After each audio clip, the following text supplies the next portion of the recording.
velkomin á 215. fundi sveitarstjórnar Dalvíkur. Þessi fundur með aðeins öðru sniði en oft áður.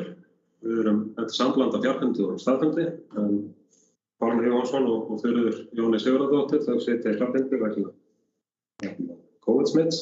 Við hin erum hér í fundarsalnum í stjórnsýsluhúsinu í Búðardal. Og svona bara fyrir áheyrendur þá eru svona smá tæknileg áskorun að halda fundinn, þannig að ef eitthvað bregður út af vana þá það ástæðan fyrir því að upptaka stöðvast eða eitthvað slíkt. En áður en við göngum til formlegra uppstart dagskrár þá tillagan að bæta 4 málum á dagskrá. Það mál númer 22 03 013 erindi til sveitarfélaga vegna móttöku flóttafólks og verður dagskrárliður 11. Það mál að fundargerð byggðarráðs fundur 206. Það fundargerð til kynningar frá dalagistingu verður dagskrárliður 22. Og það ársreikningur dalagistingar sem verður mál til kynningar og dagskrárliður 33.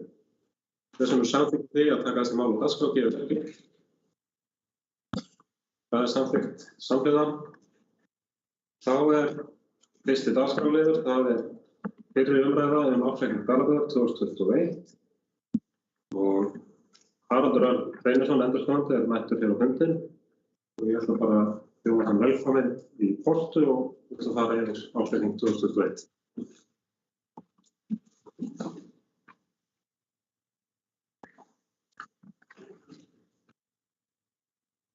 Takk fyrir. Oddviti, afsakið. Oddviti, sveitarstjórnarmenn og aðrir gestir sem eru að fylgjast með. Ég ætla að færa fundinum kveðju Sigurjón Sarnar sem er endurskoðandi sem áritar ársreikninginn, þar sem að undirritaður í kælingu samkvæmt sveitarstjórnarlögum. En ég hins vegar tók að mér að koma á hittingur og renna yfir endurskoðunarskýrsluna sem hér fyrir framan okkur í drögum og verður endanlega útgefin síðan við síðarumræðu eða samhliða síðarumræðu. En við ætlum hérna aðeins að renna saman yfir ársreikninginn ef við byrjum þar. Og ég nýt hér til stuðnings tæknimanns sem við ætlum að smella þessu hér á skjá. Tekur smá stund.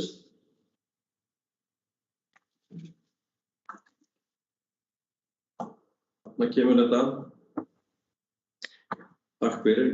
Og ef við myndum kannski bara byrja á því að renna okkur yfir í rekstrarreikninginn, það þið svo sem þekkið það að ársreikningurinn fyrst gefur áritun sveitarstjórnar og sveitarstjóra, það bara með hefðbundnu sniði. Þar á eftir kemur síðan áritun óháðs endurskoðanda sveitarfélagsins og við erum svo sem ekki að dvelja við þetta bara með hefðbundnu sniði og við lindum okkur bara beint yfir í rekstrarreikning. Og ef við kannski bara, af því ég ætla ekki að þylja allar tölurnar, heldur við stiklum svona á stúrum, að þá eru rekstrartekjur og við byrjum á því að renna yfir A-hlutann sem þá þarna lengst til vinstri.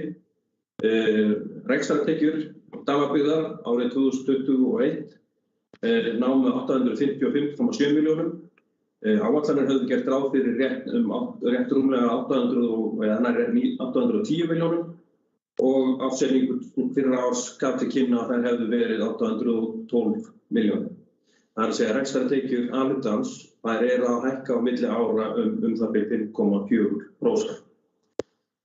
Rekstrargjöld A-hlutans samanlagt eru 775,9 milljónir. Áætlanir ykkar höfðu gert ráð fyrir að það væri svona nokkuð á því róli, þannig að þeir eru einnig undir því.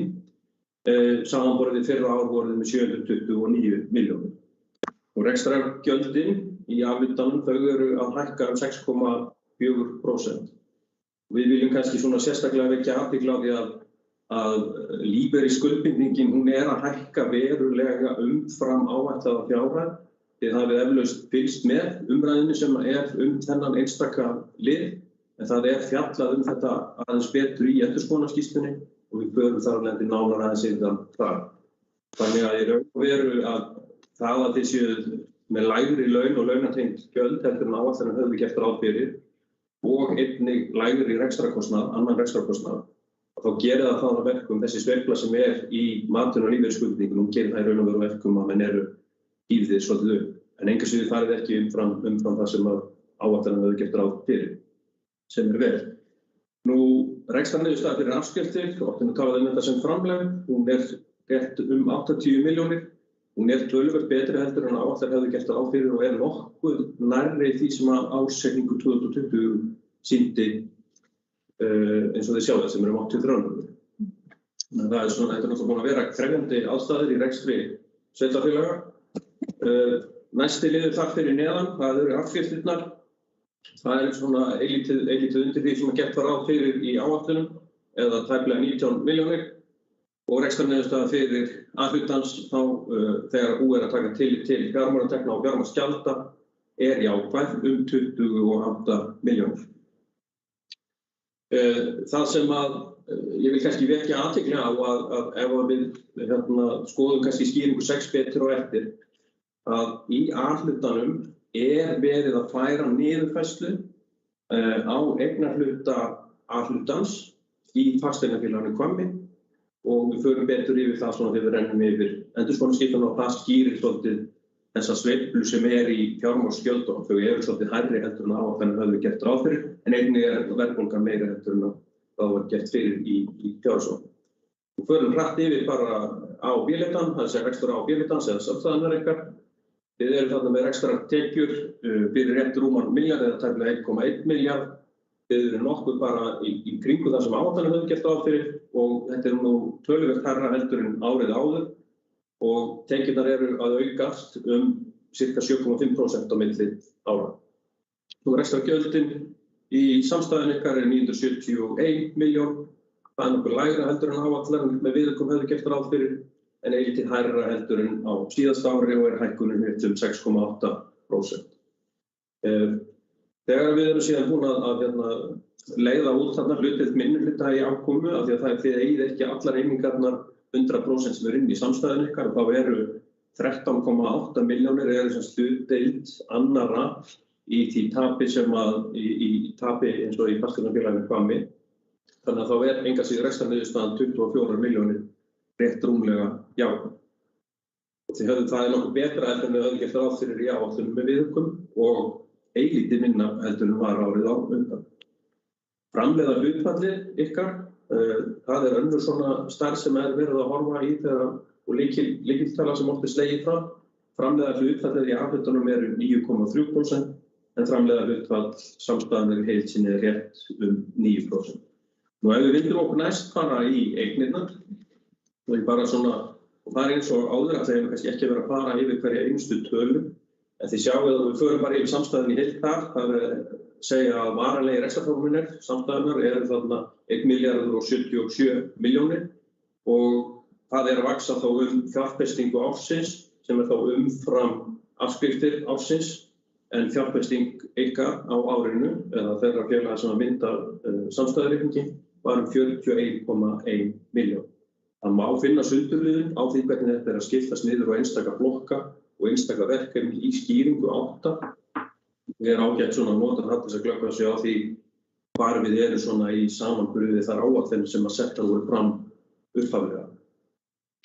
Og síðan sjáum við það að stofnframlagi og eignarhlutir í félögum, þeir eru óbreyttir á milli ára, eða 71 milljón, en þið sjáum hins vegar breytinguna þarna í A-hlutanum að við erum með 141,9 milljónir, samanborið 164 milljónir árið áður. Þarna kemur þá inn niðurfærslan á þessum eignarhluta í A-hlutans á fasteignafélaginu Hvammi, sem nemur 22,3 milljónum. Það skýrir þetta. Og þetta mat því ætlað í raun og veru endurspegla hvers virði félagið þá miðað við bókfært virði fasteignafélagsins Hvamms, það að bókfærða virði eigin fjár í fasteignafélaginu Hvammi. Þannig að við séum öll á sömu síðu með það. Það fyrirframgreiðsla til Brúar lífeyrissjóðs, hún tekkar bara rólega niður næstu, það eru áratugir og lækkar alltaf þessa gjaldfærslu hvers árs sem rétt rúmlega 3 milljónir sem þið sjáum þarna undir skammtíma kröfunum.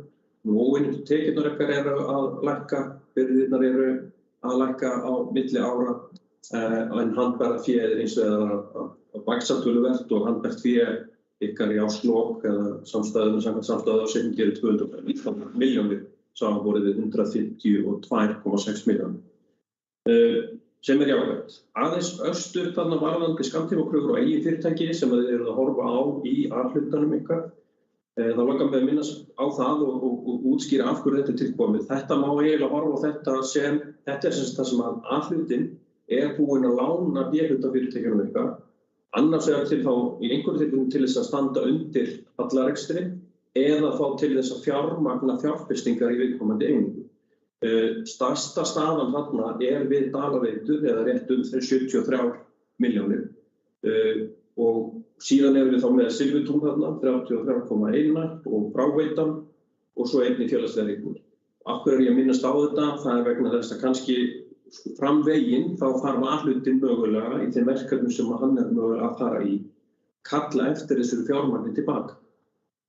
Til þess þurfa ekki að vera að fjármagna sig einvörðungu með lántökum, en að sjálfsögðu náttúrulega staðan á handbærafénu verulega mun betri heldur en við reikna með í áætlun. Ég vildi bara minnast á þetta og ef við förum næst bara í eigið fé og skuldir. Nú þar kannski ekkert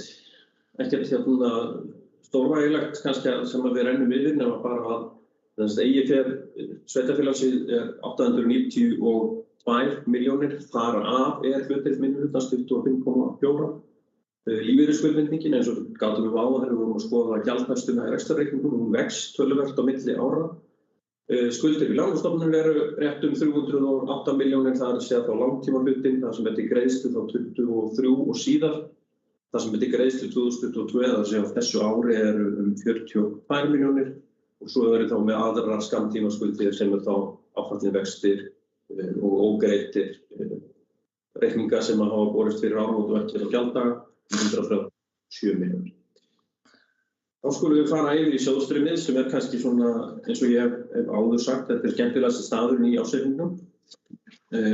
Það vegna þess að þarna sjáum við í hvað við vorum hversu mikla fjármuni reksturinn að mynda á árinu og í hvað fóru peningarnir sem hann var að búa til. Og við förum eins og í þessu, ég ætla ekki til þess annars en fara bara yfir á B-hlutann hérna. Veltu fé frá rekstri og þá búið að leiðrétta sem sagt fyrir þeim rekstrarliðum sem eru svona kallaðir reiknaðar stærðir. Þá veltu fé frá rekstri 118 milljónir. Þið höfðu gert ráð fyrir í áætlunum viðurkomu það væri svona rétt 46 milljónir og þetta veruleg bæting frá fyrra ári þar sem þið voru með 78,5 milljónir tæplega. Og síðan þá verið að breyta, verið að taka tillit til þeirra liða sem að svona eru svokallaðar rekstrartengdar eignir og skuldir. Það er ekki allt innheimt sem að tekjufært síðustu áramót og það heldur ekki búið að greiða allt sem búið að gjaldfæra. Og þegar við búið leiðrétta fyrir því þá vorum við í kringum 134 milljónir eða svokallað handbært fé frá rekstri. Við rennum okkar aðeins neðar í sjóðstreyminu, það að segja þegar búið að leiðrétta fyrir þessu, þá má segja að þá ættum við að vera með 134 milljónir í peningum. Og þá förum við að leiða út þessar fjárfestingarhreyfingar svokallaðar og fjármögnunarhreyfingarnar. Þið fjárfestið í varanlegum rekstrarframlögum eins og við gattum áðan upp á 41 milljónir rétt rúmlega. Þið seljið fasteignir og fáum fyrir það 15,7 milljónir.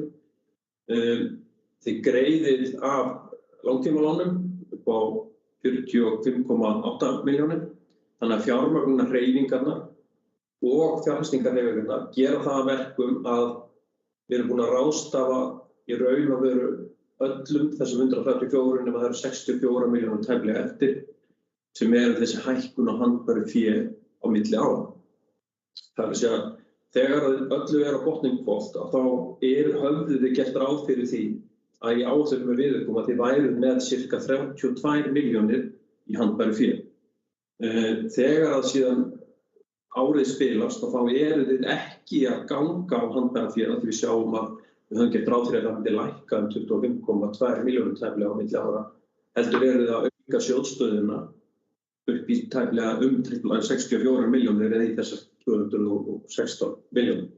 Það þýðir það að það eðlilegt að bara í beinu framhaldi af því að menn eru kannski búið að staðfesta ásetningin og þá skoði sveitarfélagið langtímaáætlanir sína. Þetta sjálfsögðu getur haft áhrif á fjármögnun á stóru verkefni hjá okkur. Það það að eiga töluvert meira handbært fé í árslok gerir það verkum að það verður ekki fjármagna það að það var með langtum. Nú á eftir þessu koma síðan reikningsskýringar og kannski byrja þann sem stýrir hjá okkur glærum að fara niður í skýringu 6. Þeim langar aðeins að sýna ykkur bara höfðunarteikna, ég ætla ekki að dvelja allt of mikið við þetta, því að þetta svona nokkuð skýrt. Þarna sjáum við, og ástæðan fyrir ég vil minnast á þetta, þarna sjáum við þessa niðurfærslu eignarhluta sem færð til gjalda í A-hlutanum, en henni hins vegar bakkað í samstæðufærslu. Af því að þá kemur inn gjaldfærslan á þessari auka afskrift vegna þess að söluvirði eigna fasteignaveðsins það lægra heldur en færða bókfærðarvirði, þannig að það eðlilegt að það sé og í raun og veru skylda samkvæmt reglur sem gilda á reikningsskil að færa eignina þá niður miðað við eðlilegt mat. Síðan þarna fyrir neðan það gerð ítarlegri grein fyrir ýmsum skýringum og ef við förum aðeins bara niður í skýringu 8 og fjárfestingarhlutann í henni, þar sem við erum að rýna svolítið aðeins neðar. Heldur neðar hún að sjáum við í skýringu 8b sjáum við fjárfestingu ársins og fjárfesting A-hlutans eru 33 milljónir tæmlega, við höfum gert ráð fyrir 37 milljónum. Þannig að þið eru eilítið undir því markmiði. Við gætum mögulega að stoppa við þarna hvernig getur fjárfesting verið neikvæð. Ástæðan fyrir þessu sú, þannig að það sé alveg á hreinu að sveitarfélögin sem voru í fráhaldi framkvæmdum fengu ríkislán. Það greitt á árinu 2021 og kemur þá til lækkunar á þeirri fjárfestingu sem féll til á árinu og þetta þá neikvæð stærð núna vegna þess að endurgreiðslan frá fyrri árum og hún meiri heldur en fjárfestingarkostnaðurinn á þessu ári. Bara þannig að við bara komum vekk fyrir misskilning. Þetta á að vera svo. Þá held ég að við, ef við að taka spurningar bara á eftir í einni beitt, þá skulum við vinda okkur yfir í endurskoðunarskýrsluna. Eins og ég segi, hún í drögum eins og hún liggur fyrir hjá okkur núna og fer síðan þá í dreifingu þegar að sveitarstjórn og endurskoðandi sveitarfélagsins hefur staðfest ásetningi við síðar umræðu, við erum hér í fyrri umræðu núna. Nú, hún hefst bara á því að það fjallað svona stutt tilgang hennar í innganginum og við skulum í raun og veru kannski bara vinda okkur beint af því þetta eitthvað sem við kynnum okkur bara, að við förum bara beint niður í niðurstöðu endurskoðunarinnar. Þar erum við þá með samandregna yfirlitið yfir helstu niðurstöður endurskoðunar ársins 2021 hjá Dalabyggð. Nú áherslur endurskoðunar eru eins og hefðbundið það alltaf innra eftirlit og möguleg sniðganga stjórnenda á því eftirliti sem til staðar. Lögum samkvæmt það stjórnsýsluskoðun, svo eru það önnur áhersluatriði sem að geta þá fallið til bara samhliða því sem að endurskoðendur eru í sínu áverkum. Óleiðréttir mismunir, endurskoðendur vinna eftir ákveðnum reglum sem fjallað aðeins á eftir í skýrslunni, þar að segja það eru settar niður ákveðnar fjárhæðir. Þannig að segja að ef við hlaupum yfir einhverja fjárhæðir sem eru yfir þessum settum mörkum, þá bara færa þær inn á mismunarlista, þá eftir kúrstarinnar reglum, þá ef slíkt ræða þá þarf að leiðrétta það. Og í stuttum konsept þá ekki að ræða neina óleiðrétta mismuni í ásetningi sveitarfélagsins. Svo aðeins fjallað þarna þau mál sem þarf að ganga frá samhliða seinni umræðunni þegar sveitarstjórn tekur ásetningi til síðari umræðu. Það staðfestingarfresti stjórnendanna, það ágreiðsla á ályktun sveitarstjórnar ykkar, það ályktun endurskoðandans og svo það sé loka útgáfa endurskoðunarskýrslu. Þarna hægra megin sjáum við síðan fjallað veikleika í innra eftirliti. Og við viljum bara benda á það að sökum smæðar og skrifstofur að aðgreining starfa ekki fullnægjandi í öllum tilvikum. Stjórnendur eru meðvitaðir þennan veikleika í innra eftirliti og það það sem horft á. Og við skoðum okkur innra eftirlitinu var ekki að ræða einhverja aðra verulega veikleika. Og veikleikar í stjórnsýslu, það þá niðurstaða stjórnsýsluskoðunarinnar að það komi ekki fram verulega veikleikar í henni. Umfang endurskoðunarinnar, við sjáum það nánar á blaðsíðu 6 og við kannski bara rennum okkur þangað. Þá sjáum við úr hverju samstæðan ykkar er gerð á blaðsíðu 6. Þar sem hún samanstendur af aðalsjóði, eignasjóði og það er samanlagt afhjúptin og síðan í B-hlutum erum við með dvalarheimilið, félagslegar íbúðir, fráveitu, dalaveitu, vatnsveitu og svo erum við með fasteignafélagið Hvamm og dalagistingu. Ásetningar fasteignafélagsins Hvamm og dalagistingar eru óendurskoðaðir en hins vegar er það þannig að þetta byggir út frá tekjum, hversu stórt hlutfall tekna er skoðað í endurskoðuninni að það er allt undir þegar tekjurnar eru skoðaðar. Og ef við höldum síðan áfram og förum þarna yfir á næstu síðu fyrir neðan, sem er þá fyrirhuguð áritun endurskoðanda. Hún er hefðbundin og án ábendinga eða nokkurra fyrirvara, þannig að ef ekkert kemur upp óvænt þátt til að þetta verður tekið til síðari umræðu, að þá er hún eins og hún verður þarna. Á næstu síðum er fjallað aðeins innra eftirlitið, aðeins nánar og hvernig er brugðist við skoðun endurskoðanda á því. Rétt aðeins að hlaupa yfir það með ykkur. Það er með fyrirspurnum, það er með yfirferð á fundargerð sem að liggja fyrir og skoðunum á ýmsum gögnum til þess að leggja mat á styrkleika eftirlitsins. Aðgreining starfa er skoðuð sérstaklega og þá vorum við að skoða heimildir starfsmanna í fjárhagskerfum og upplýsingakerfum sveitarfélagsins. Og svo eru framkvæmdar ákveðnar úrtaksprófanir og við prófum einnig eftirlitsstjórnenda með framvindu fjárhagsáætlana. Það er að segja með hvaða hætti, því það er mjög mikilvægt eftirlit líka.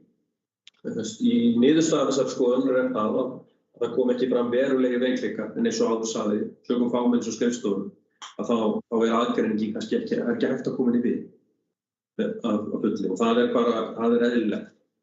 Við munum að sjálfsögðu bara fylgja þeim ábendingum svona ef einhverjir eru, við reynum náttúrulega að það séu sem allra mest gagn af okkar vinnu, þannig að ef við sjáum möguleg tækifæri til útflutning og það sé ekki verulegir ákallar, geta mögulega bara verið til gagns fram veginn og þá að sjálfsögðu komum við þeim á framfæri. Aðeins varðandi sniðgöngu stjórnenda sem er næst. Og við framkvæmum líka ákveðnar aðgerðir til þess að skoða mögulega sniðgöngu stjórnenda. Þetta hefur ekkert að gera með það að endurskoðendur hafi orðið varir við eitthvað slíkt. Þetta er bara í endurskoðunarstöðlum er þetta skylda. Við skulum framkvæma þessar skoðanir. Það sem við gert í þessu að við prófum virkni þeirra eftirlita sem er búið að koma á, þar á meðal þá inn í fjárhagskerfunum ykkar. Við metum einhverja breytingar á reikskiluðum aðferðum, eða svona því sem að tengist reiksanslegu mati og hvort það er viðeigandi og við skoðum einnig hvort það er að ræða verulega eða óhefðbundin viðskipti sem að eru þá þegar við tölum óhefðbundin viðskipti það er þá ekki hluti af eðlilegri eða hefðbundinni starfsemi sveitarfélagsins. Og við leitum síðan að svigrúmsfærslu með sjálfvirkum aðgerðum og gagnagreinum. Niðurstaðan þessar skoðunar er að það kom ekki fram neinar vísbendingar um slíkt væri að ræða. Við höldum okkur á næstu síðu. Og þar er þá verið að fjalla stjórnsýsluskoðunina vegna þess að það er sveitarfélagalögin sem að setja okkur það verkefni, að fela okkur það verkefni að framkvæma stjórnsýsluskoðun og niðurstaða þeirra skoðunar því ég ætla ekki að fara sérstaklega yfir það með ykkur hvernig hún er framkvæmt, því ég lýst ágætlega í skýrslunni en það kom ekki fram verulegar ábendingar í stjórnsýsluskoðunar fyrir árið 2021. Við komum á framfæri eins og áður ábendingum mögulega tækifæri til útbóta sem ekki teljast veruleg og við fylgjum þeir síðan bara eftir með endurskoðun næsta árs. Og við förum síðan þá á næstu glærur þarna á eftir, þær fjalla þá einstaka rekstrarliði hjá okkur og hvernig við erum að skoða til dæmis rekstrartekjurnar. Og það er ekki breyting á endurskoðun nálgun okkar frá fyrri árum og við gerum ekki athugasemdir við færslu rekstrartekna í ársreikningi sveitarfélagsins. Þarna til vinstra megin, þar sem er verið undir skilgreiningunni, þar er bara að vera að fjalla hvers eðlis það tekið sem til skoðunar og svo með hvaða hætti við bregðumst við í okkar vinnu og það er töluverður hluti tekna staðfestur með ytri gögnum frá fjársýslu eða jöfnunarstöðu.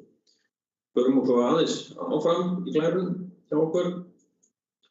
Laun og launkennd gjöld, þetta er eðlilega áherslupunktur í allri endurskoðun á sveitarfélögum vegna þess að þetta er mjög stór rekstrarliður Hann tekur til sín 56% af heildartekjum sveitarfélagsins.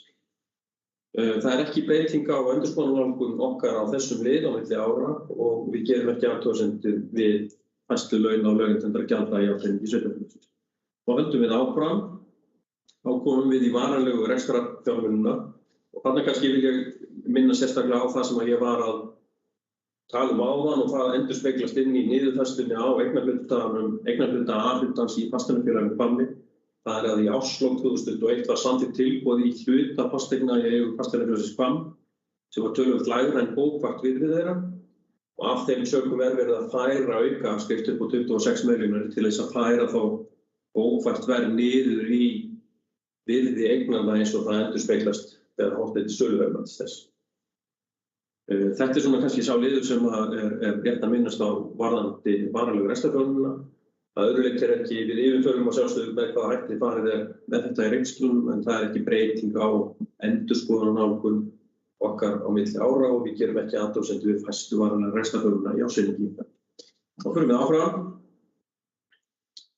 Þá erum við komin að stofnframlögum og eignarhlutum og við gerum ekki athugasemdir við færslu þeirra hjá ykkur.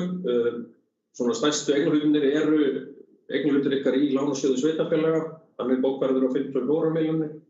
Svo það stofnframlag í Bakkahvamms, húsnæðisstofnunarinnar sem bókfærður á 14 milljónir. Og síðan getum við þarna sérstaklega þessa niðurfærslu sem við erum búin að tala nokkur sinnum og þetta 10. frekar.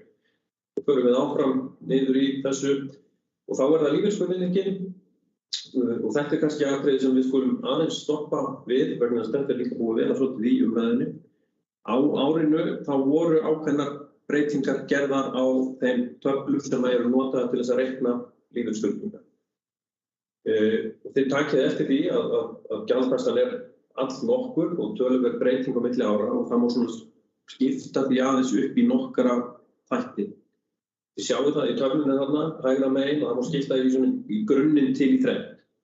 Það annars vegar þessi áhrif hefðbundinna breytinga og þegar við erum að tala með hefðbundnar breytingar þá það bara til dæmis áhrifin af launahækkunum, ávinnslu núverandi starfsmanna og áhrif vaxtanna á núvirðingunni sem inn í þeirri skuldbindingu sem nú þegar til staðar. Við sjáum að áhrifin af þessum innan gæsalappa hefðbundnum breytingum 6%. Til samanburðar þá breytingin á vísitölu lífeyrisskuldbindinga opinberra starfsmanna 5,6%. Þannig að það ekki eitthvað sem kannski kemur mikið á óvart og nokkuð hefðbundið. Síðan það áhrifin af breytingum á dánarlíkonum en í árslok 2021 þá staðfestir ráðherra nýjar dánar- og eftirlifendatöflur sem að nota á í útreikninginn á skuldbindingu. Og það byggja á nýjustu upplýsingar dánartíðni og spá lækkandi dánartíðni. Þessi breyting, hún leiðir til hækkunar á skuldbindingu sveitarfélagsins 5,7%. Í einföldu máli og ekki allt og flóknu, þá má í raun og veru segja það að skuldbindingin eðli málsins samkvæmt vex vegna þess að hún háð því hversu lengi fólki lifir sem að mynda skuldbindingu. Þannig að þetta nokkuð lógist. En síðan það kannski svona stóra breytingin á árinu það að það líka verið við þennan endurreikning tryggingastærðfræðinga að þá verið að reikna upp hlutfall launagreiðandans upp á nýtt. Og við útreikningu og skuldbindingu ykkar í árslok þá var þetta hlutfall áætlað 48,9, þannig að árslok 2020, en í árslok 2021 þá hlutfallið komið í 58,5%. Og þessi útreikningur framkvæmdur fyrir hvern og einn launagreiðanda, þannig að það ekki, sveitarfélögin ekki við sama hlutfall. Það fer alveg eftir bæði samsetningu, það fer eftir samsetningu þeirra sem að mynda skuldbindinguna eða baki skuldbindinguna. Og við sjáum í töflunni þarna til hægri að áfallna skuldbindingin ykkar í upphafi árs 123,5 milljónir. Það verið þáttaka í lífeyrisgreiðslum til þeirra sem að þegar eru farnir að taka lífeyri dregin frá sem rétt 5 milljónir. Áhrifin af hefðbundnu breytingunum sem við vorum að fjalla áðan 7,4. Breytingin á dánarlíkonum eða sem að með þessari nýju töflu rétt 7,1 milljón. En breytingin á hlutfallinu svo breyta sem að vigtar langmest hjá ykkur og er 26,2 milljónir eða 21,2% af skuldbindingunni. Breytingunni það gegn. Þannig að þetta eru verulega fjárhæðir. En það náttúrulega, við, og maður eigi kannski ekki grínast með þetta, en þá það samt þannig að það samt hægt að gleðjast yfir auknum lífslíkum. Svona þegar öllu á botninghvort.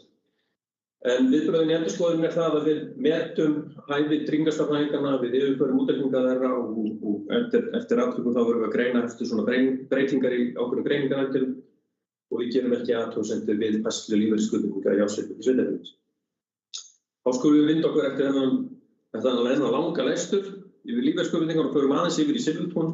Stoppum þar örstutt við, það vegna þess að Silfurtún farið að safna viðskiptaskuld, skammtímaskuld gagnvart aðalsjóði vegna þess að framlagi ársins dugi ekki til þess að mæta taprekstrinum og það að byggjast upp aftur skuld við aðalsjóð 2019. Þá munið að við tókum til í þessu og það væri raun og veru núna að fá, þannig að það sem núna að þetta 2 ára staða, en maður það allir meðvitaður það, þetta rekstur sem búið að ræða töluvert og þá framlög ríkisins til hans. En það sem við viljum ekki benda á í þessu samhengi að huga að því við framlög komandi ára að óbreyttu, ef að fyrirkomulagið óbreytt að mögulega þurfi að auka það í.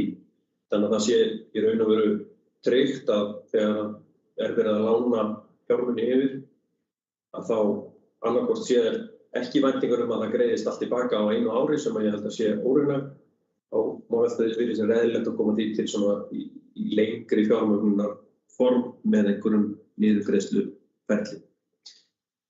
Þá förum við aðeins neðan, nú erum við komin svona í ítarefnið og það aðeins svona fjallað aðrar upplýsingar til sveitarstjórnar, það fjallað óhæðið okkar, það fjallað þá fyrirvara sem á þeirri vinnu sem framkvæmd og svo breytingar í vændum. Aðrar upplýsingar til sveitarstjórnar, það kannski svona vel bara að fjalla atriði eins og staðfestingarbréfin, tengdu aðilarnar, það kom ekki verulega atriði vegna tengdra aðila við endurskoðun okkar og önnur atriði sem við vildum vekja athygli á. Það faglegt mat okkar að ekkert hafi komið fram í endurskoðunum sem hefur verulega áhrif á reynskilaaðgerðina. Við gerðum einhver grein fyrir að aðskilnaði starfa, hún hefur ekki hægt að koma við fyllilega og áritunum verður fyrirvaralaus.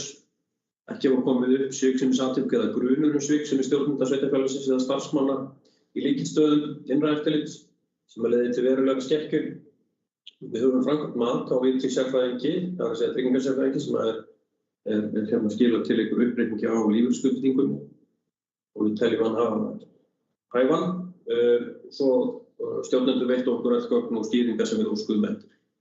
Kom ekki verulegir erfiðleikar við endurskoðunina og það ekki ágreiningur milli endurskoðunarteymis og stjórnenda þau mál sem hefur verið getið Ekki komið brot á óhæðisreglum við endurskoðunina og endurskoðunarteymið og aðrir JKBG sem tengist endurskoðunina hafa fylgt siðareglum um óhæði.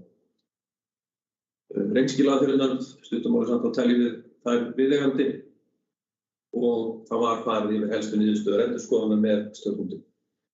Og ekki komið fram atburðir eða aðstæður sem að vekja verulegar efasemdir áframhaldandi rekstrarhæfi sveitarfélagsins eins og sjóðstaða þess ber með sér. Nú höfum við ekki nokkrar ágjörð því. Óhæðið, það bara ítarlegri umfjöllun það, förum bara áfram niður í atriði sem þá veljum ekki heldur við fyrirvarana, þarna breytingar í vændum, ætlum aðeins bara stoppa við þetta vegna þess að í muninn eftir því að það var sett, það var gert smá breyting á reglugerð 12/2015 sem gerir ráð fyrir við tækjum inn samrekstrarfélögin og inn í ársreikning 2021 í snemma árs 2022 þá var sett inn bráðabirgðaákvæði inn í þessa reglugerð sem að heimilaði sveitarfélögum að fresta beitingu á reynskilaðaferðinu 1 ár og sveitarfélög sem ætluðu að nýta sér þá heimild, þau eiga að vera komin með það inn í fjárhagsáætlun sína í samþykkta viðauka 1. júní. Þannig að skömmu eftir kosningar að þá þurfa þeir sem við þetta búið sitja að samþykkja viðauka við gildandi fjárhagsáætlun þessar breytingar. Það er bara verkefni sem er í raun og veru þarf í raun og veru að hefjast handa við næst eftir að búið að ganga frá gerðinni að draga saman upplýsingar þetta. Það þarf töluvert magn af þeim. Þá förum við bara áfram niður og þarna komum við þá í viðaukana og þar verið að fjalla mikilvæg á fjárhagsáætlanir og þarna verið að setja í samhengi annars vegar rauntölur 2020, 2021 og svo samþykktu fjárhagsáætlanir ykkar. Samkvæmt samþykktum fjárhagsáætlunum þá var gert ráð fyrir jákvæðri rekstrarniðurstöðu öll árin undanskilið reyndar 2025. Það er gert ráð fyrir því að veltuvík frá rekstri nemi alls 317 milljónir króna á tímabilinu. Og það er á sama tímabili gert ráð fyrir að það séu afborganir á langtímalánum skuldbindingu séu 184. Þannig að uppsafnaður greiðsluafgangur er 134 milljónir og því gerir ráð fyrir 920 milljónum í fjárfestingu. Og svo gerir ráð fyrir því að það sem vantar upp á, annars að reksturinn skilar ákveðnum fjármunum umfram afborganir af langtímalánum og því gerir það ráð fyrir því að mæta restinni með lántöku eins og áætlanir líta út núna upp á 730 milljónir og selja ekstra fjármuni upp á 320 milljónir og svo á lækkun andans fjár. Nú er sjóðstaðan mögulega aðeins önnur heldur en að þær áætlanir höfðu gert ráð fyrir þannig að næsta verk er þá að reikna upp hver er þá raunveruleg fjárþörf mögulega í lántökunni. Og þá skulum við fara aðeins áfram. Nú erum við alveg að komast í gegnum þetta. Þessari töflu setjum við aðeins ofar á skjáinn. Í þessari töflu er bara verið að draga saman svona hvernig stóra myndin. Það er gott er verið að gera árið upp að horfa svolítið á stóru myndina og við vorum búin að þylja töluna fyrir upp áðan þegar maður voru í textanum en þarna sjáum við að rekstrarniðurstaðan í áætlunum verkefnagangi er eftir fyrir 2022 er afgangur upp á 4, 191 milljón tæplega 2023 og síðan erum við þá rétt 10 milljón 24 og svo er tap á rekstrinum 25. Af hverju erum við að horfa á þetta? Vegna þess að það skiptir svo miklu máli þegar að nú liggur raunniðurstaðan fyrir. Það er búið að setja ákveðin markmið bæði þá fjárfestingu og mögulega þjónustu sem eru þá útgjöld í gildandi fjárhagsáætlun sveitarfélagsins og þá er ágætt að horfa svona heildarmyndina og velta því fyrir sér. Við gerðum ráð fyrir að mæta þessari fjárþörf sem þið sjáum þarna neðarlega í þessari töflu, þessi uppsöfnuð fjárþörf vegna fjárfestinga, hún séu 920 milljónir á tímabilinu og uppsafnaði greiðsluafgangurinn sem er þá það sem þarf að mæta miðað við að veltufé, að markmiðin ykkar veltufé úr rekstri verði ákveðið, þá þurfum við að mæta þessari fjárþörf út af fjárfestingunum, þar sem það sem reksturinn skilar ekki upp á 787 milljónir. Nú erum við meira í sjóðum heldur við reiknuðum með, þannig að þetta er ekki 786 milljónir, þetta er eitthvað lægra þegar búið að taka til breytingar. Og við leiðum út þarna skuldahlutfallið hjá okkur og skuldahlutfallið er bara hreint hlutfall, það er bara heildarskuldir hlutfallið við tekjurnar og við sjáum að það rís eilítið, enda er það eðlileg og þetta þegar við erum að horfa á skuldahlutfallið þá er það með þeirri lántöku sem er inn í fjárhagsáætlunum ykkar núna. Þannig að það er á þessum framkvæmdatíma sem að þið eru hvað mest í fjárfestingum sem eru þarna 23 og 24 líka. Þá er verið að taka lán vegna sem það er þá vantar á handbært í sjóðu til að standa undir því og þá farið þið úr 18% fyrir samstæðuna 2021 og upp í 73% 2025 og ég vil bara geta þess að það er hámark, viðmiðið, skuldaviðmiðið er 150% en að sjálfsögðu þarf að horfa til þess hversu mikla fjármuni rekstrinn myndar og af hversu miklu lánum getur við greitt. Og eftir þessu koma myndir sem að leiða út bara hvernig rekstrarjöfnuðurinn er að þróast. Þið náðu rekstrarjöfnuði öll árin, þarna súlan lengst til vinstri er bara fyrir A-hlutann og við þekkjum allir skýringuna á því. Þar var verið að gjaldfæra framlag til barnaheimilisins en allan tíman eftir þetta allan tíman þá er samstæðan ykkar með jákvæðan rekstrarjöfnuð og síðan á næstu klæri þarna eftir þá tölum við þá annars vegar svona framleiða hlutfallið ykkar og það hoppar eilítið þarna upp 2023. Ástæðan það að það gert ráð fyrir sölueignum. En þið þið sjáið það að 2020 þá samstaðan með 8,4% framleiðarhlutfall. Það 9% 2021, en þið eru frekar hógvær með framleiðin ykkar síðan í fjárhagsáætlunum á næstu árum. Það ágætt að vera hógvær, en það skiptir líka máli kannski að horfa á áætlanir núna hvernig höfum við verið að stilla reksturinn okkar af, því ef við náum að viðhalda framleiðarhlutfallinu sem við erum með og verða til meiri fjármunir og verður meira eftir til þess að þurfa að taka minni lán. Því að reksturinn að skila meiri fyrir og ætti hann að gera það. Þá höldum við aðeins áfram og hér sjáum við hvernig skuldahlutfallið þróast og hámarkið og eftir kemur síðan skuldaviðmiðið. Það sami tröppugangurinn í því, en það náttúrulega voru tveggja eru undir þeim viðmiðum sem að horft til og kannski líka rétt að geta þess sérstaklega og við svo sem mælum ekki með því að menn hætti að horfa til þessara viðmiða sem að setti fjármál sveitarfélaga að það ákveðið svona undanþága í gildi til 2025.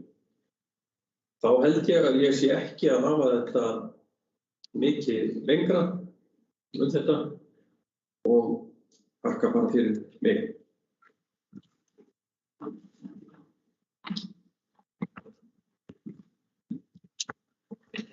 Ég þakka Haraldi fyrir þessa endurskoðun og umfjöllun ábyrgningin. Þú þurfti eiginlega að ná hinum tveimur fréttamönnum á skjáinn líka.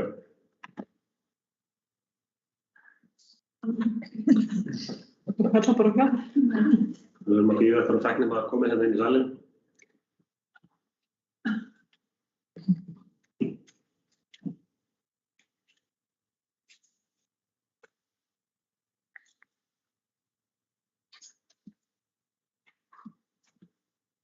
En orðið laust ársreikning 2021 þegar við viljum spyrja Harald að eftir matum.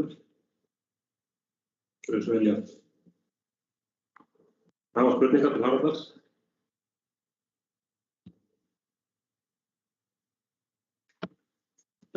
Það hefur sér engin ljós. Það var líka ítarlega yfirferð á honum og þá gerir ég það bara tillögu minna að við lítum umræðu áfengi 2021 til seinni umræðu. Þeir sem eru samþykkir ríkir ekki. Það samþykkt samfélag. Og þá bara þakka þér fyrir sveit og hundum, Haraldur. Það getur kjærlega verið, gangi ykkur vel. Ég var þar að komast úr salnum. Laugum að stela út.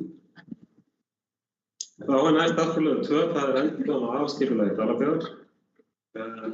Það liggur sér fyrir í fundargögnum tillaga að aðalskipulagi Dalabyggðar, nýju aðalskipulagi Dalabyggðar og tillagan liggur sér fyrir með þeim breytingum sem koma fram í athugasemdaferli og þá raun og umræðan og afgreiðslan hér á þessum fundi í dag snýr að því að hvort að þessi tillaga verði send Skipulagsstofnun til umsagnar og staðfestingar.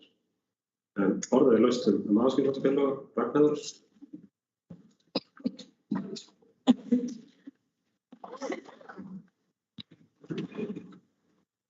Oddviti, sveitarstjórnarfulltrúar og aðrir fundargestir. Ég ætla bara svona aðeins að tala aðalskipulagið. Ég ætla ekki að tala allt sem úr mikið en svona stikla á stóru. Aðalskipulag skipulagsáætlun sem nær til alls lands sveitarfélagsins. Í aðalskipulagi sett fram stefna og ákvarðanir sveitarstjórnar framtíðarnotkun lands og fyrirkomulag byggðar. Stefna sem sett fram í aðalskipulagi útfærð nánar í deiluskipulagi fyrir einstök hverfi eða reiti. Sveitarstjórn ber ábyrgð á gerð aðalskipulags. Aðalskipulag Dalabyggðar 2020 til 2032 nýtt aðalskipulag fyrir sveitarfélagið og jafnframt heildarendurskoðun á aðalskipulagi Dalabyggðar 2004 til 2016. Aðalskipulag tekur gildi þegar það hefur verið samþykkt í sveitarstjórn og staðfest af Skipulagsstofnun. Flokkun landbúnaðarlands var samþykkt á 180. og 8. fundi sveitarstjórnar 5.3.2020. Í nýju aðalskipulagi segir meðal annars: Dalabyggð stefnir að því að vera hæglegt samfélag með sterkar rætur í sögu, menningu og náttúru svæðisins. Í því felst að vinna að auknum lífsgæðum íbúa, sjálfbærni daglegs lífs og þoli samfélagsins gagnvart umhverfis- og samfélagsbreytingum.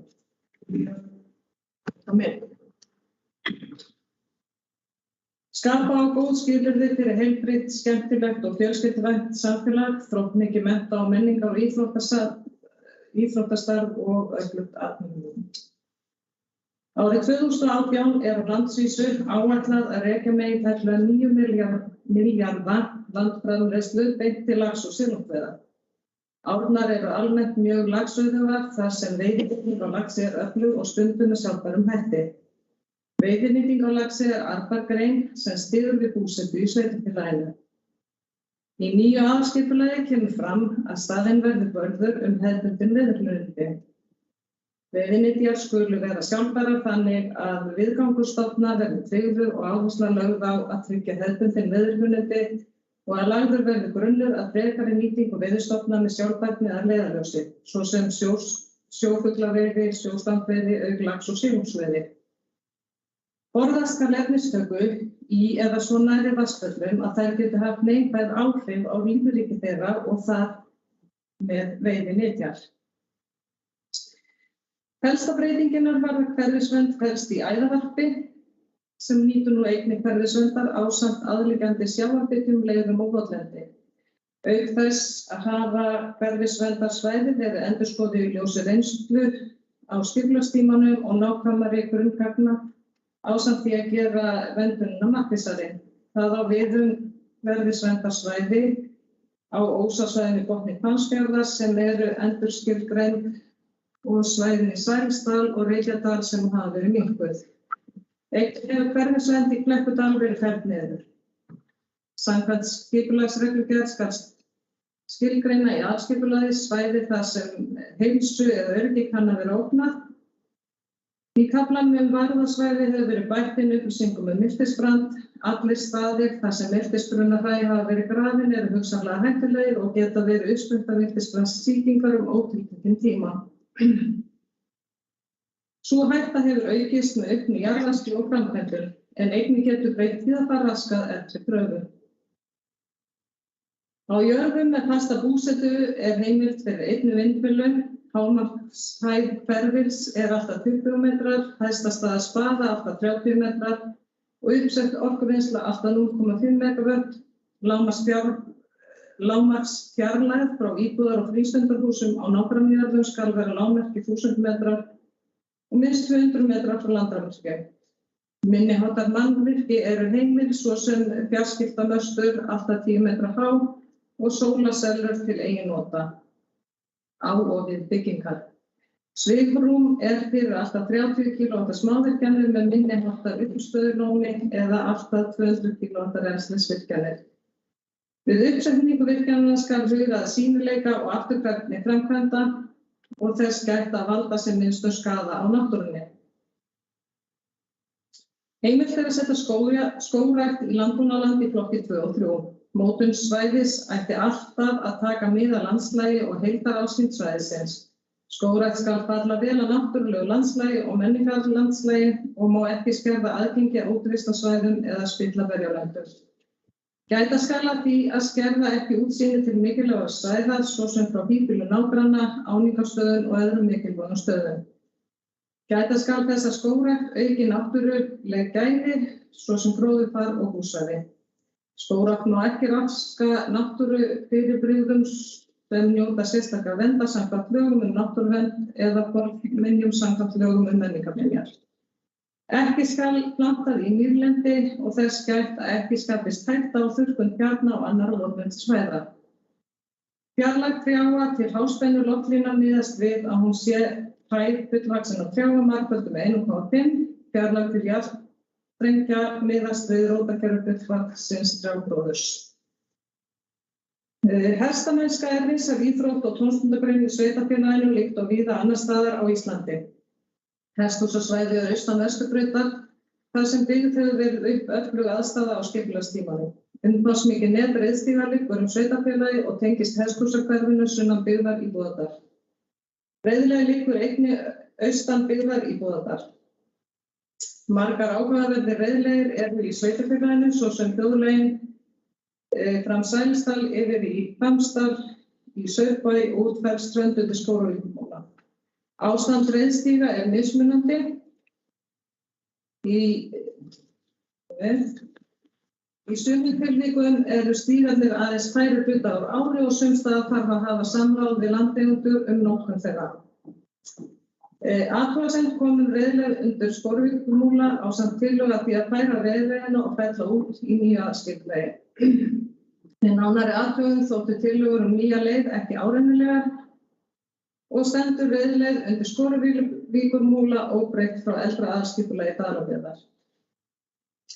Aðalskipulagið gerir ráð fyrir 2 til 3% fjölgun íbúa á ári í Búðardal og þörf væri fyrir að byggja 2 til 3 íbúðir á ári til að mæta þeirri fjölgun og breyttri aldurssamsetningu íbúa.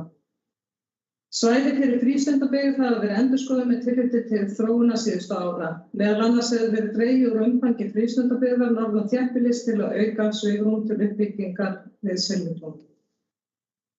Ég hef aðeins stiklað á stóru innihald aðalskipulags og bendi á aðalskipulag sýnir aðeins meginlínu stefnu skipulagsáætlana sveitarfélagsins sem síðan er útfærð nánar í deiliskipulagi fyrir einstök hverfi eða reiti.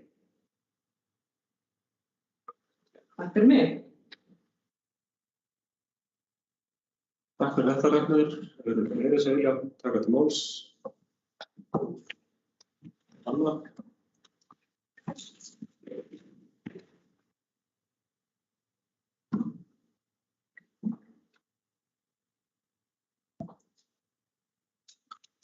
Oddviti og aðrir sveitarstjórnarmenn. Ég vil bara byrja á því að þakka öllum þeim sem komu með athugasemdir inn í þetta aðalskipulag. Þegar búið er að hluta athugasemdirnar niður eftir flokkum þá eru þetta allt 145 athugasemdir. Flestar athugasemdirnar komu frá stofnunum eins og Landvernd, Náttúrufræðistofnun, Hafrannsóknastofnun, RARIK, Vegagerðinni, Breiðafjarðarnefnd, Skipulagsstofnun, Umhverfisstofnun, Minjastofnun, Veðurstofunni, Landsneti og Isavia. Einungis 4 athugasemdir sem flokkar eru svo niður í 27 athugasemdir báru frá aðilum sem ég vil telja sé heimamenn. Ég sem heimamaður hefði kosið að fleiri íbúar Dalabyggðar hefði tjáð sig eða hefði látið sem máli varða. Búið er að taka tillit til nánast allra athugasemda sem mér finnst rosalega mikilvægt. Það sem mér finnst kannski sorglegast í þessu öllu saman úr því við erum komin á þennan stað í dag að enn er ekki búið að afgreiða aðalskipulag vegna vindorkugarðanna. Því ég synd að við höfum ekki tekið þessa 2 pakka saman í einu aðalskipulagi. Í þessum 145 umsögnum aðalskipulag Dalabyggðar eru fjölmargar athugasemdir sem snúa að vindorkunni. En það er ekki tekið tillit til þeirra athugasemda því þær eru í vinnsluferli. Þegar maður skoðar svo athugasemdirnar sem bárust á sínum tíma við breytingar á aðalskipulagi sveitarfélagsins vegna vindorkuveruna í landi Sólheima og Nýjastaða, þá finnst mér alls ekki vera tekið jafn mikið tillit til athugasemdanna eins og gert er núna. Þegar maður horfir á þetta í dag, þá finnst mér þetta svakalega miður og hreinlega bara ákveðin skömm fyrir okkur sem störfum í sveitarstjórninni. Mér finnst þetta hreinlega bara pínu mismunandi fólki. Í aðalskipulagi Dalabyggðar er eftirfarandi haft að leiðarljósi. Dalabyggð stefnir að því að vera hæglæti samfélag með sterkar rætur í sögu, menningu og náttúru svæðisins. Ragga var nú að telja þetta hérna upp á hana, en ég ætla bara samt að lesa þetta. Í því felst að vinna að auknum lífsgæðum íbúa, sjálfbærni daglegs lífs og þoli samfélagsins gagnvart umhverfi og samfélagsbreytingum. Skapa og góð skilyrði fyrir heilbrigt samfélag og fjölskylduvænt samfélag. Þróttmikið mennta, menninga og íþróttastarf og öflugt atvinnulíf. Það eru fjölmargar umsagnir sem snúa að því að menn sjá ekki alveg samhengið þarna á milli. Það milli þessari stefnu og að vera hæglæti samfélag og að vera svo með öfluga vindorkugarða. Ég get tekið undir þessar áhyggjur hjá fólki. Vil samt taka það fram að í umsögnum Dalabyggð samt hrósað fyrir þessa stefnu að vilja vera hæglæti samfélag. Það lýsir sér best í því að við viljum byggja á þeim gæðum sem við höfum. Við viljum að hér verði áfram sterkt landbúnaðarhérað en á sama tíma viljum við skapa frjóan jarðveg fyrir fjölbreytt atvinnulíf og ferðaþjónustu. Ég hef oft komið hér í pontu og tjáð mig bæði aðalskipulag og vindorkuver, fyrst og fremst til að ná fram ákveðnu umræða sem ég finnst að þurfa að eiga sér stað í sveitarstjórninni. Ég hef talað að mér finnst aðalskipulag þurfa að vera í mörgum tilfellum miklu skýrari. Skógrækt mun aukast á komandi árum og það verður bara að viðurkennast að í mörgum tilfellum myndast ágreiningur milli bænda sem vilja stunda hefðbundinn búskap og bænda sem vilja stunda skógrækt. Að sjálfsögðu myndast einnig ágreiningur milli landeigenda og jafnvel ferðaþjónustuaðila og fleiri aðila við þá aðila sem vilja fara út í vindorkugarð. Í mínum augum þetta nokkuð skýrt. Með betra skipulagi, meiri samvinnu og samtali verður allt miklu skýrara. Mér hefur alltaf þótt mikilvægt að unnið sé ákveðin byggðastefna í landinu. Sú byggðastefna þarf líka að vera hér innan héraðs og þá umræðu þurfum við að taka. En við erum að taka hér ákvörðun aðalskipulag Dalabyggðar fyrir utan vindorkuverin og ef ég horfi eingöngu á það, þá er ég ánægð með að tekið tillit til nær allra athugasemda og á meðan ekki koma fleiri athugasemdir frá íbúum svæðisins þá er lítið við því að gera. En ég svekkt yfir þessu 2 aðalskipulag hafi ekki verið unnum samhliða.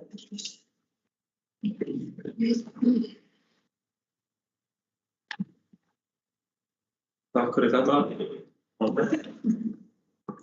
Fleiri sem vilja taka til máls.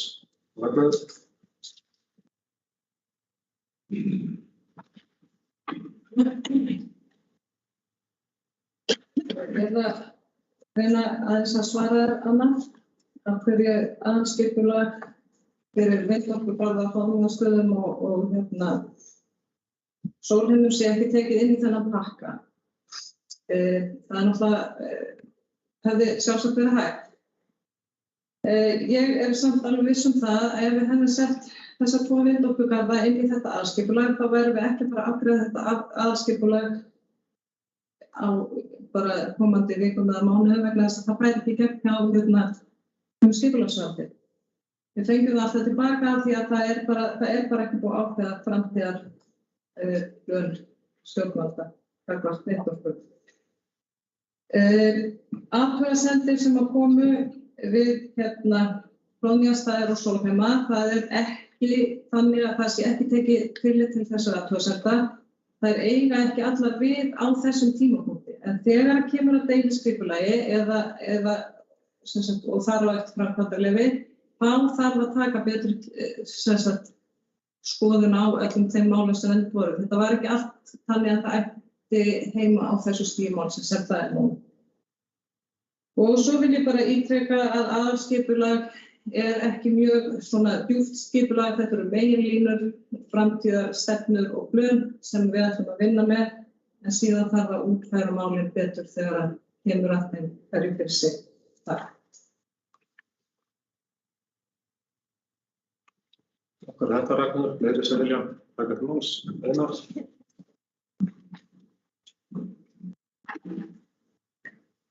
Ágætu fundarmenn.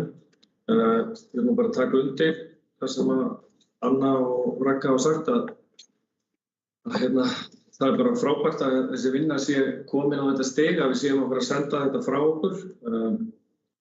Það er orðið í rauninu löngu tímabært og ég kýst nú að líta á það og er ánægður með að það hefur verið brugðist við öllum þessum athugasemdum. Það má líka líta á þannig að það verður ekki komið kannski fleiri athugasemdir frá heimamönnum en voru þarna að kannski er fólk einfaldlega bara ánægt með þetta. Ég held að þetta hefur verið unnið og kynnt á mörgum stigum.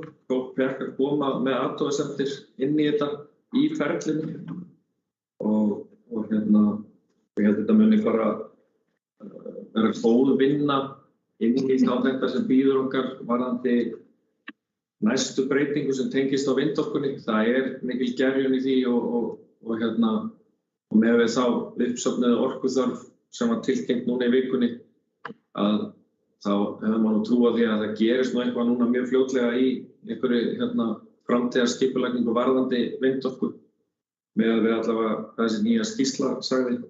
Takk fyrir. Takk fyrir þetta Einar. Fleiri sem vilja taka til máls. Ég vil bara þakka hér framkomnar ábendingar og það minna hér á eitt atriði. Ég aðeins núna, það hvað 8 ár síðan að ég fór að venja komur mínar hér við þetta borð sem fyrstu varamaður í sveitarstjórn árið 2014. Og á þeim tímapunkti var mjög mikilvægt að fara af stað í vinnu við endurskoðun aðalskipulagi Dalabyggðar. Við erum hér með tillögu í dag sem búin að vera nokkurn veginn 8 ár í vinnslu. Þetta aðalskipulag til 2032, þannig að við þurfum væntanlega bara að hefja handa bara við vinnum mjög fljótlega aftur fyrir næsta aðalskipulag Dalabyggðar. En ég vona nú að sú vinna fari fram í samvinnu við sveitarfélagi, hvert svo sem það sveitarfélag verði. Það verður þá framtíðarstefna fyrir það sveitarfélag sem að Dalabyggð verður hluti af þegar við verðum orðin stærri og öflugra samfélag með það sameiginlega markmið að efla byggð á stærra svæði. En ég legg þá til bara hér þessa bókun að sveitarstjórn samþykkir tillögu að aðalskipulagi 2020 til 2032. Tillagan verði send skipulagsstofnun til staðfestingar fyrir gildistöku með auglýsingu í B-deild stjórnartíðanda samkvæmt 32. grein skipulagslaga 122/2010. Hvort sem vilja ræða þessa tillögu? Við sem samþykkir henni gefum ekki. Hún samþykkt samhliða. Þá hér næst dagskrárliður 3. Það niðurlagning kennitalna fyrir Eiríksstaðanefnd, Grunnskóla Búðardals, Leifssöluna Búðardal, Laugarskóla og Grunnskóla Tjarnarlundi, sem málið heitir. En á 281. fundi byggðarráðs þá var lagt til við sveitarstjórn að kennitölur Eiríksstaðanefndar og Grunnskóla Búðardals verði lagðar niður og eignir skráðar á þær færðar til Dalabyggðar. Síðan á 287. fundi byggðarráðs sem var haldinn í gær að þá lagt til í stjórnsýsluendurskoðun að kennitölur fyrir Lyfjasöluna Búðardal, Laugarskóla og Grunnskóla Tjarnarlundi verði afskráðar. Þannig að þá hér bara tillaga að leggja þessar 5 kennitölur niður. Einhvers vilja ræða þetta. Ég vil bara aðeins að benda á eitt sem ég veit að það kannski þörf að fleiri ríkisstofnanir myndu skoða sínar kennitölur því að samkvæmt minni bestu vitneskju enn til kennitala sem skráðar heima hjá mér á Póst og Símat síðan að símstöð var í Ásgarði fyrir áður en að sjálfvirkjasýnin kom í notkun. En þeir sem samþykkt því að þessar 5 kennitölur verði lagðar niður gefur merki. Það samþykkt samhljóða. Þá næst dagskrárliður 4, það íþróttamannvirki í Dalabyggð. En byggingarnefnd íþróttamannvirkja hefur fundað tvisvar á síðasta fundi sveitarstjórnar og byggingarnefnd hefur það lagt til við sveitarstjórn að ákvörðun frá síðasta sveitarstjórnarfundi að fara í útboð vegna jarðvinnu verði dregið til baka og þess í stað verði farið í alútboð vegna byggingar íþróttamiðstöðvar í Búðardal og alútboðið taki til allra verkþátta þar með talið jarðvinnu. Jafnframt liggur fyrir tillaga erindisbréfi fyrir byggingarnefnd íþróttamannvirkja. Einhvers vilja ræða þetta mál? Anna?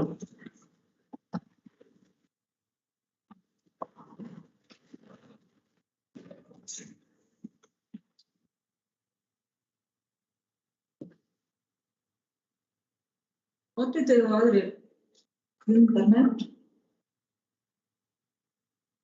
Já, mér langar að ræða aðeins fyrsta lið í annarri fundargerð byggingarnefndar Dalabyggðar. Þar kemur fram að mælst til þess að fella ákvörðun sveitarstjórnar og gildi varðar tilboð í jarðvinnu. Því til rökstuðnings bent á að kostir alútboðs séu fleiri og að ferli sé styttra og hagkvæmara. Væri gott að fá Já, ég skrifaði nú hérna formann nefndarinnar en hann nú ekki á svæðinu, þannig að væri gott að fá einhvern nefndarmann til að lýsa þessum kostum, það kostum og ókostum þess að búta verkið niður og kostum og ókostum þess að fara í alútboð. Það segir mér lítið að kostundir séu fleiri við alútboð þegar maður veit ekki hversu margir kostundir eru og hverjir þeir eru og hvað þá hversu margir ókostundir eru. Ég verð nú að lýsa ánægju minni með að nefndin hafi rætt málið og komist að þeirri niðurstöðu að betra væri að fara í alútboð. Það einmitt það sem ég hef mikið kallað eftir í sveitarstjórn, það að menn ræði málin sín á milli. Skiptist á skoðunum og komist að niðurstöðu. Það því miður oft grunnt á því hér. Þess vegna kalla ég eftir þessum upplýsingum upp á borðið hverjir eru kostirnir og gallarnir að mati nefndarinnar. Að öðrum kosti að óvægt að taka afstöðu til málsins. Talað að mögulega verði hægt að auglýsa alútboð rétt fyrir páska og tilboðsfrestur yfir þá sennilega mánaðamótin maí til júní. Eftir þann tíma tekur svo væntanlega við tími þar sem þarf að meta umsagnirnar með nýrri sveitarstjórn og í framhaldi af því sumarfrí sveitarstjórnar. Talað að hafa jarðvinnuna í alútboði með sér dagsetningu og með dagsektum miðjan ágúst. Nú spyr ég einfaldlega, eru menn ekki aðeins að vanáætla tíma sem það tekur að fara yfir tilboðin og staðfesta það tilboð sem menn vilja taka? Eru menn að taka til þess að ný sveitarstjórn að taka til starfa ásamt sumarfríum sveitarstjórnarmanna, svo það í kjölfarið? Persónulega finnst mér ansi fráhrindandi ef menn ætla að fara að binda verklokstíma á jarðinu við miðjan ágúst. Ég veit alveg hvað menn að hugsa og það væntanlega að þessi vinna klárist fyrir skólabyrjun. En úr því þetta staðan og við ekki komin lengra en þetta, þá getum við ekki verið að setja miðjan ágúst sem einhver tímaramma. Svona framkvæmdasvæði hreinlega bara girt af hvort sem þau eru unnin á skólatíma eða ei. Þannig ég vil bara benda á, mér finnst svona pínu óhrindandi að það sem að fara strax að beita ykkur svona hörku og setja þetta miðjan ágúst. Ég alveg sannfærð að það muni leiða til óhagstæðari tilboðs. Að öðru leyti vil ég bara ítreka skoðun mína og hún sú að ég hef alltaf kosið að reyna að tryggja það að heimamenn fái sem mesta vinnu við þau verk sem unnin af hálfu sveitarfélagsins. Það styrkir samfélagið mest. Það að fara í alútboð gefur ekki miklar líkur á að heimamenn gefi tilboð. Það að mínum mati of kostnaðarsamt fyrir svona smærri aðila. Að sjálfsögðu getur svo aðili sem býður í alútboð samið við heimamenn, en það ekki tryggt í hendi með það. Það komin svona ákveðin kosningaskjálfti í þetta verkefni og hefur það sýnt sig allir þessari pressu við að keyra allt í gegn. Stærsta vandamál að mínum mati að við vitum ekkert hvað þetta kemur til með að kosta. Við hefðum þurft að vera löngu búin að kostnaði með þetta hvern og einn þátt fyrir sig. Það sennilega ástæðan fyrir því að nefndin kemst að þeirra niðurstöðu að fara í alútboð. Því við vitum hreinlega ekki hvað æskilegt væri að meta til dæmis bara eins og jarðvinnuna á eða þú veist hvern og einn lið. Annars sem við langar að benda á að við verðum bara hreinlega að vera undir það búið að kostnaðurinn verður ekkert endilega 1000 milljónir. Það allt verna að hækka alveg svakalega þessa myndi og ég vil meina að við erum að fara inn í þetta verk á bara svakalega óheppilegum tíma svona þjóðfélagslega séð. Þó að ástreikningur Dalabyggðar líti betur út en kannski menn þorðu að vona. En það allavega mín skoðun að þetta verk verður ansi krefjandi fyrir komandi sveitarstjórn. Takk fyrir.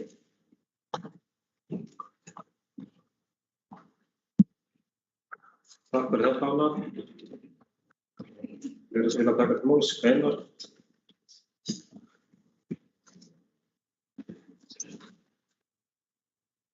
Ágætu fundamenn. Ef ég svona stikla á einhverju varðandi þetta, þá liggur það nú fyrir að þessi framkvæmd verður girt af frá því að hún byrjar og þangað til að húsið verður klárað.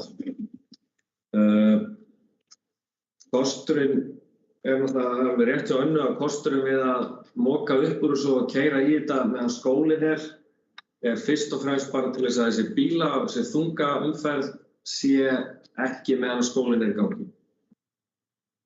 Eins og planið var að bjóða út jarðvegsvinnuna núna fyrst, þá var þetta nánast eiginlega alveg jafn knappt eins og þetta segir til um.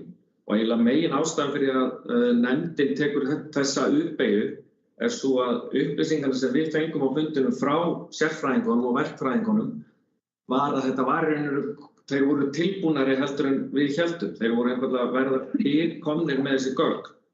Þannig að þetta það sem að þessi sérfræðingar ráðleggja okkur og telja að það sé í raun og veru alveg óhætt að hafa þetta svona út af því að þessi töluverða líkur á því að heimamenn fái jafnvel einhvern hluta af þessari vinnu varðandi jarðvegsskiptin þó að það sé aldrei hægt að tryggja neitt.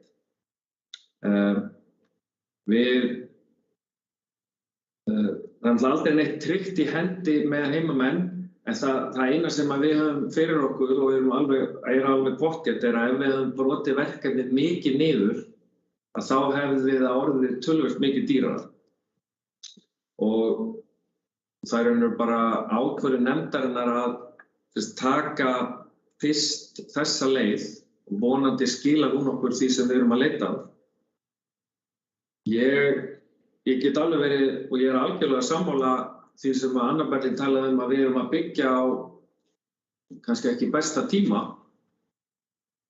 Sjálfsagt væri langt best að við hefðum byrjað á þessu fyrir 3,5 ári og gert þetta þá, strax. En ég held samt að þetta er eitthvað sem við verðum að keyra í gang og sérstaklega þegar verkfræðistofan núna telur sig geta afhent okkur þessi gögn eftir rúman mánuð, þannig að við séum þá í maí-júní, mánaðamótin, og þá fáum við einhverja niðurstöðu, þá fáum við í raun og veru fyrstu almennilegu niðurstöðuna það, hve nálægt í raun og veru þessar áætlanir sem við höfum fengið og hafa verið gerðar fyrir okkur í raun og veru, hve nálægt þar í raun og veru markaðurinn og hvað markaðurinn tilbúinn að gera fyrir okkur. Og en ég hef fulla trú á því að þessi jarðvinna á það verði alveg hægt að klára það og ég held að það verði ekki til þess að menn fari að flýta sér undan skili hærri tölum. Það verða allir frestir, það verður gert ráð fyrir að menn hafi einhverja sirka 6 vikur, bara eitthvað sem hefðbundið í þessu verkum og þessi fyrirtæki sem að bjóða í þetta. Ég held að reynsla annarra sýnir að menn nota mikið heimamenn, eins mikið að þeir geta í svona verk. Og þetta vona ég bara að sú verði raunin núna. Takk.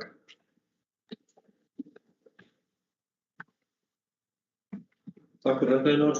Aðeins að þið svara Einars. Nú sitt ég ekki í byggingarnefnd, en það litla sem ég allavega veit varðandi tímafrestin 14. ágúst. Vonum hægt að breyta þegar það gerir kannski að útboðsgögnum, en hluti af þessu liggur kannski bara í því að umferðin liggja hér þessa götu hér milli leikskóla og Dalabúðar. Og ef það verður skólatíma þá þurfa að setja upp 5 mannaða gesti með tilheyrandi þá kostnaðarauka. Það er bara verkefni sem verður leyst ef jarðvegsframkvæmdir fara fram.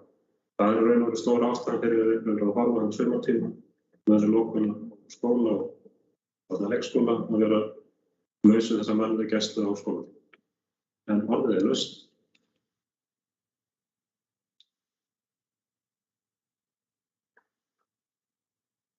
Það hver sér engin hljós. Mér láðist þetta nefnilega upphaflega að það er ein önnur tillaga sem þarf að taka tillit til á byggingunum. Það er varðandi stærri sundlaugar. En ég legg fyrst til bara að við tökum fyrir erindisbréf byggingarnefndar. Þeir sem eru samþykkið því gefur merki. Það er samþykkt samhljóða. Þá legg ég til að við tökum fyrir að draga Þarna ákvörðun frá 2014. sveitarstjórnarfundi útboð jarðasinni og verður dregin til baka. Má ég aðeins koma áður? Anna,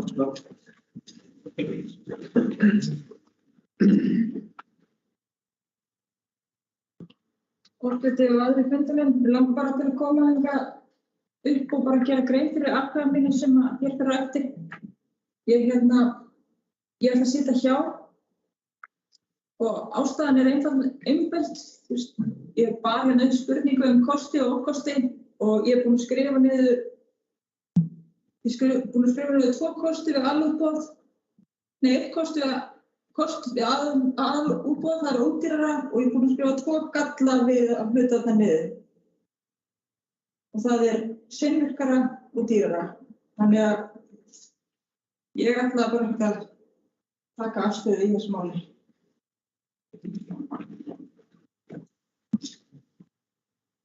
takk fyrir þetta, Anna. Ragnar.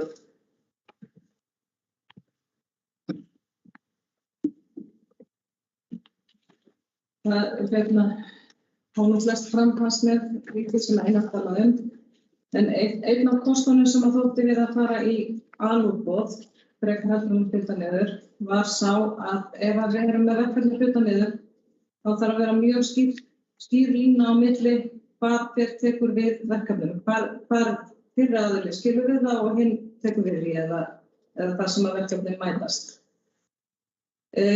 Þar sem að þessar línur á milli, að þó að það sé reynt að hafa þær mjög skýrar, þá alltaf heilmikil hætta á að þarna verði grásvæði sem að hvorugur aðilinn taki á sig og þá verður það kostnaðarauki fyrir sveitarfélagið. Þetta fannst mér vega mjög þungt í þessari ákvörðun.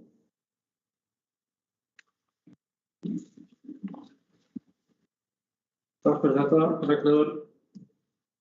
Þá hér bara tillaga að draga til baka ákvörðun sveitarstjórnar jarðasinni, þess sem samþykkist í yfirmenni. Og Anna situr hjá, það samþykkt 6 atkvæðum. Þá tillaga að stærð sundlaugar við íþróttamannvirki verði 25 x 6 metrar í stað 16,8. Einhverjum sem vilja ræða á tillaga byggingarnefndar. Anna.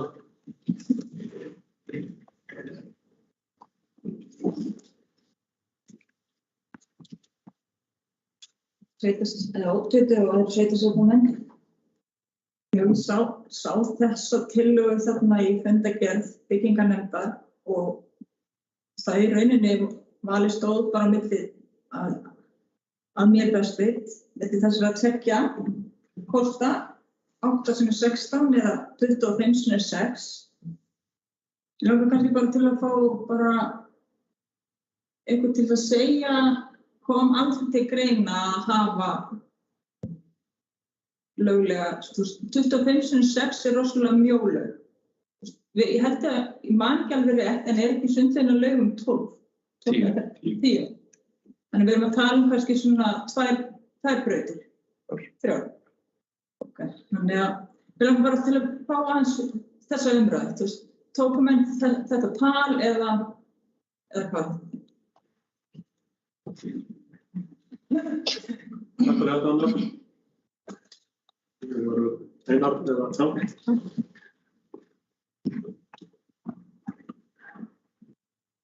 Ágætu fundarmenn, þetta var alveg rætt og náttúrulega arfleiðin sem við tókum við af þessari stærð 16,6 x 8 var náttúrulega þegar hugmyndin var að hafa þetta yfirbyggt.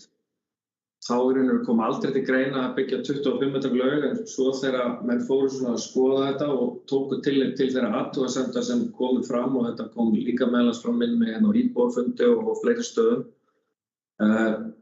Þetta fyrst og fremst rekstrarlegs, ástæðan rekstrarleg af því að rúmmálið af vatni sem þarf í 6 x 25 kannski 20% meira heldur en í 16 x 8.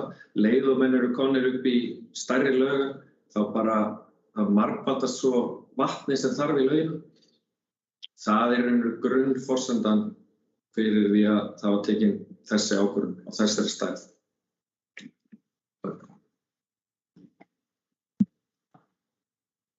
Takk fyrir þetta Einar, þeir sem vilja taka til máls. Þetta ekki hljóðst. Þá ég bara tillagan og stærð sundlagar verði 25,6 metrar, þeir sem eru samþykkir henni gefimerki. Og annars já. Hún samþykkt með 6 atkvæðum og 1 situr hjá. Þá það síðasta tillagan undir þessum dagskrárlið, það að alútboð, sem starfið verði alútboð vegna byggingar íþróttamiðstöðvar í Búðardal. Eitthvað sem vilja ræða þá tillögu sérstaklega. Þú veist ekki vera þeir sem samþykkir henni gefimerki. Og annars situr hjá, ekki? Það samþykkt með 6 atkvæðum og 1 situr hjá. Þá næst dagskrárliður 5. Það umsögn uppbyggingu Laggardalsvegar. Þetta mál sem kemur frá fundi umhverfis- og skipulagsnefndar.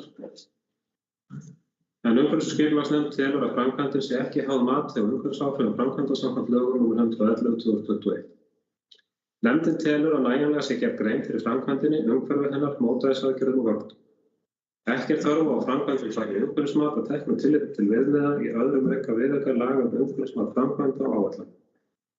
Sveitarfélagið leyfisveitandi þegar kemur að byggingu á framkvæmdaleyfum og þar með skipulagsvald á svæðinu. Orðið laust þessa bókun umhverfis- og skipulagsnefndar.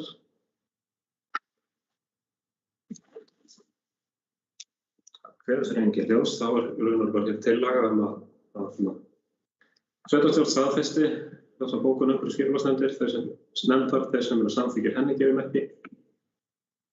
Hún samþykkt samhljóða. Þá næst dagskrárliður 6, það beiðni umsögn vegna ræktunarleyfis Icelandic Mussel Company EHF í Hvammsfirði. En vegna beiðni umsögn vegna ræktunarleyfis, vegna fyrirhugaðrar leyfisveitingar óskar Matvælastofnun í samræmi við 9. grein laga nr. 90/2011 skeldýrarækt. Eftir umsögn sveitarfélagsins Dalabyggðar varðandi það hvort náttúrulegar aðstæður og fyrirhugaðum ræktunarfræðum eða fyrirhugaðar tegundir, stofnar eða starfsvæðar gefi tilefni til hættu á neikvæðum vistfræði eða erfðafræði áhrifum sem leitt geti til leyfisskyldrar starfsemi. Umhverfis- og skipulagsnefnd tók ekki afstöðu til málsins fyrir en Breiðafjarðarnefnd hefur fjallað málið. Sækja símann minn, en ég ætla að leggja hér fyrir bara drög að bókun varðandi þetta mál.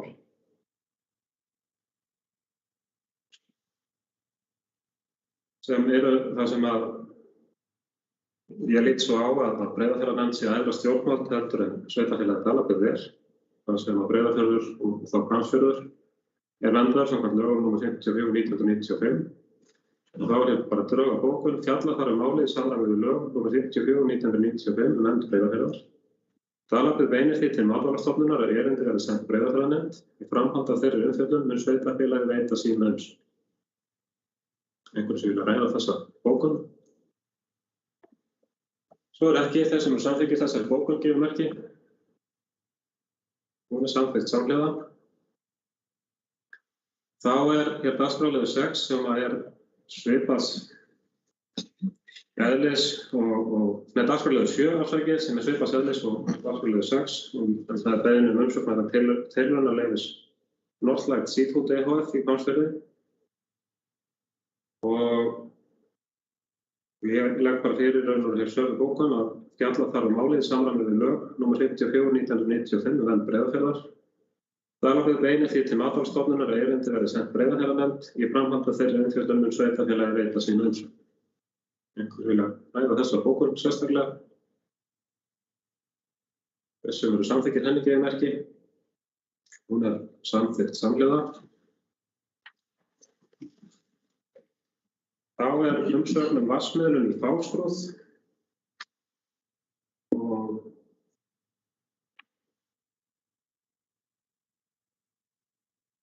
Hérna í bókun, umhverfis- og skipulagsnefndar. Ég er komin með hana hér í símanum. Umhverfis- og skipulagsnefnd telur að framkvæmdin sé ekki háð mati á umhverfisáhrifum framkvæmda samkvæmt lögum nr. 111/2021. Nefndin telur að nægjanlega sé gerð grein fyrir framkvæmdinni og umhverfi hennar. Nefndin telur æskilegt að ákvæði mótvægisaðgerðir vöktun verði skilgreint betur í umsókn um framkvæmdaleyfi.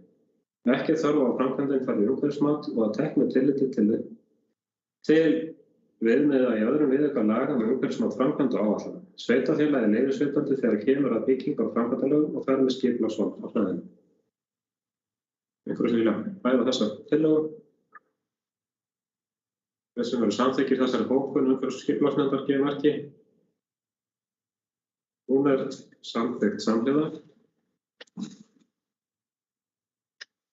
Þá er hér næst dagskrárliður 9. Það er deiliskipulag fyrir jörðina Skoravík. En það hefur verið unnið deiliskipulag fyrir jörðina Skoravík og þetta hefur verið tekið fyrir á síðasta fundi umhverfis- og skipulagsnefndar. Niðurstaða nefndarinnar er á þá leið að nefndin leggur til við sveitarstjórn að auglýsing skipulagslýsingar fyrir deiliskipulag Skoravíkur verði frestað þar til niðurstaða liggur fyrir varðandi endurskoðun og aðalskipulagi sveitarfélagsins.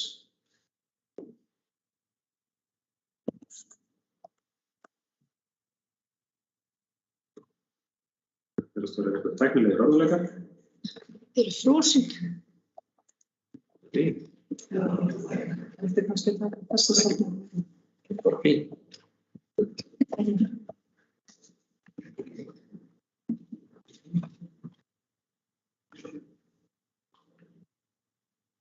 Hljóðið í lagi.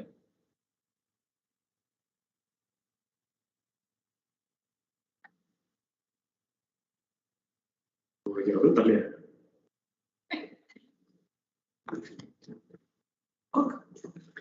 Nú er Eyjólfur hæslaus.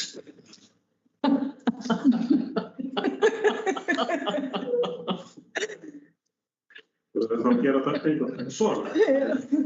Ég er samt bara að standa hérna samt. Jóhanna kemur bara hér aftur. Það heyrist í mér. En ég ætla bara að fara aftur yfir dagskrárlið 9. Þetta er deiliskipulag fyrir jörðina Skoravík.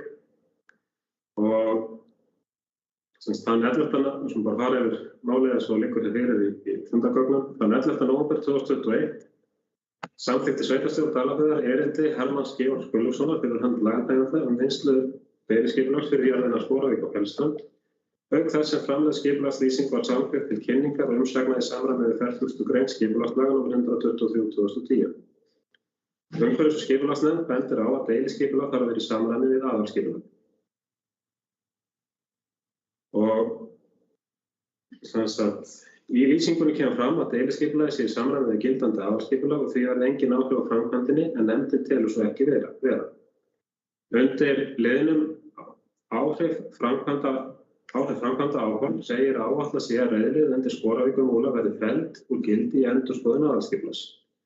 Reiðlið er í gildandi aðalskipulagi Dalabyggðar 2004-2016 og hefur engin ákvörðun verið tekin niðurfellingu leiðarinnar. Telur umhverfis- og skipulagsnefnd réttast að bíða með kynningu skipulagslýsingar þar til niðurstaða hefur fengist í það mál í tengslum við yfirstandandi vinnu við heildareiðan endurskoðun aðalskipulags sveitarfélagsins. Samtal hefur verið við landeiganda og hagsmunaaðila lausn á málinu. Jafnframt áréttar umhverfis- og skipulagsnefnd og deiliskipulagstillögunni þarf að taka tillit til landamerkja annarra jarða og lóða auk aðkomu aðliggjandi jarða. Nefndin leggur því til við sveitarstjórn að auglýsing skipulagslýsingar fyrir deiliskipulag Skoravíkur verði frestað þar til niðurstaða liggur fyrir varðandi endurskoðun og aðalskipulagi sveitarfélagsins. Orðið er laust þessa tillögu. Það kveður sér ekki bjóðs. Þá er hér tillaga að sveitarstjórn staðfesti bókun umhverfis- og skipulagsnefndar og að auglýsing skipulagslýsingar verði frestað þar til niðurstaða heildarendurskoðun og aðalskipulagi liggur fyrir. Þessum samþykkir henni gefur merki. Hún er samþykkt samhliða. Þá er næst dagskrárliður 10. Einar Jón víkur á fundi. En það tvær umsóknir bárust sem starf skólastjóra en umsóknarfrestur rann út 7. mars síðastliðinn. Og það er bara hér tillaga að sveitarstjórn muni fela byggðarráði ásamt sveitarstjóra ræða við umsækjendur og gera tillögu að ráðningu skólastjóra. Orðið er laust. Hver sem eru samþykki þessari tillögu gefa merki.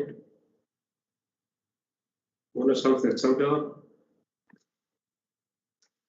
Þá næst dagskrárliður 11, en það erindi til sveitarfélaga vegna móttöku flóttafólks. En félags- og vinnumarkaðsráðuneytið leitar til sveitarfélaga þátttöku í móttöku flóttamanna. Þátttakan getur verið sniðin að stærð og getu hvers sveitarfélags. Þess óskað að áhugasöm sveitarfélög hafi samband við ráðuneytið.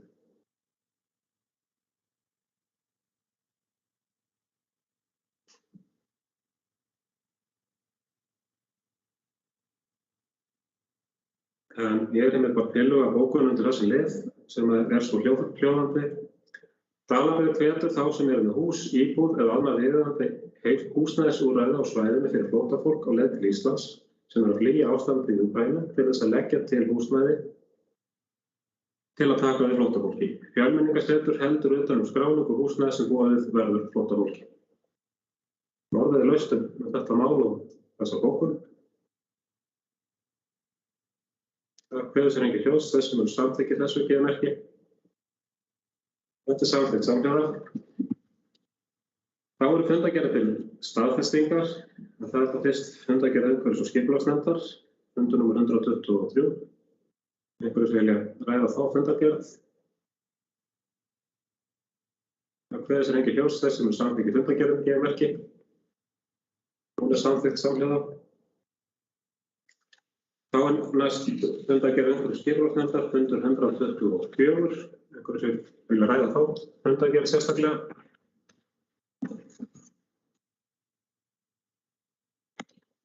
Það kveður sér engin hljóðs, þess sem eru samþykki fundargerðir gefa merki. Hún samþykkt samhljóða. Þá dagskrárliður 14, það fundargerð atvinnumálanefndar Dalabyggðar, fundur númer 27. Einhverjir sem vilja ræða þá fundargerð. Anna.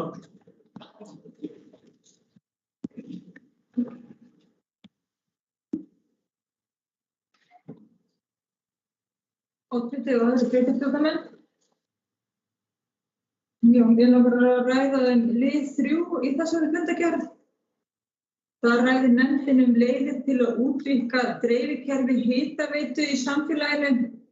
Ég myndi gjarnan vilja fá frekari útskýringu á hvað menn að horfa til hér. Sé samt og það hefur ekki verið tekið endanleg ákvörðun í málinu og málinu maður fresta til næsta fundar. En gott væri að fá að vita til hvaða hitaveitu lagnar menn að horfa til. Erum við að tala hitaveituna á Reykjadal eða frá Laugum og þá til hvaða staða þessi plön átti. Kannski fá aðeins meiri bara umræðu þetta.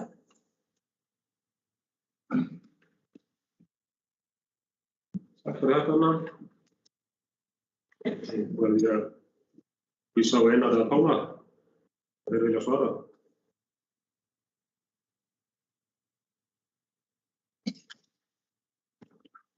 Pálmi með þetta eitthvað. Þú með þetta? Heyrðu í ykkur? Já, ég var. Já, má ég byrja að tala? Ég var að taka. Það einhver tæknileg vandræði. Við erum að tala á Jóhanni. Það heyrist ekki dýðir hérna hjá okkur. Heyrðu ekki núna? Þú eru í ítalning.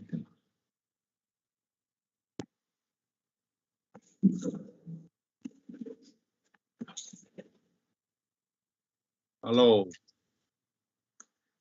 Hvernig þetta ekki að skróa til nægum? Kemur rótarinn.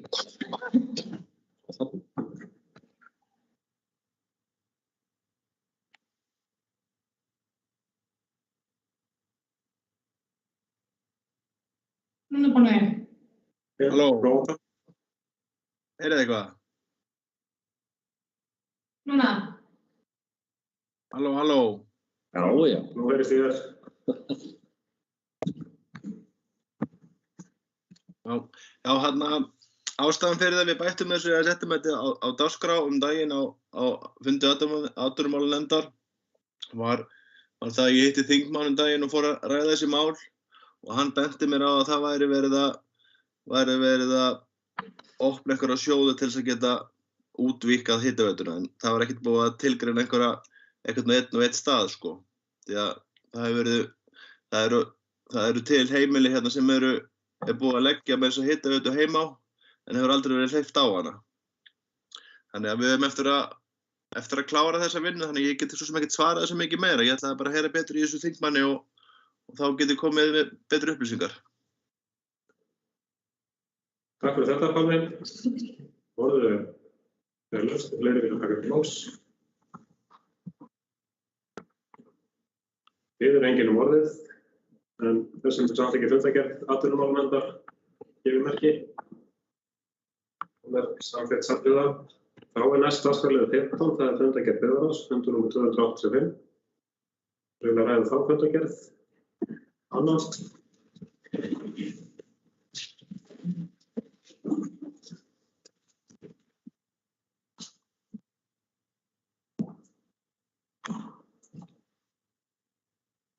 Oddviti og aðrir sveitarstjórnarmenn.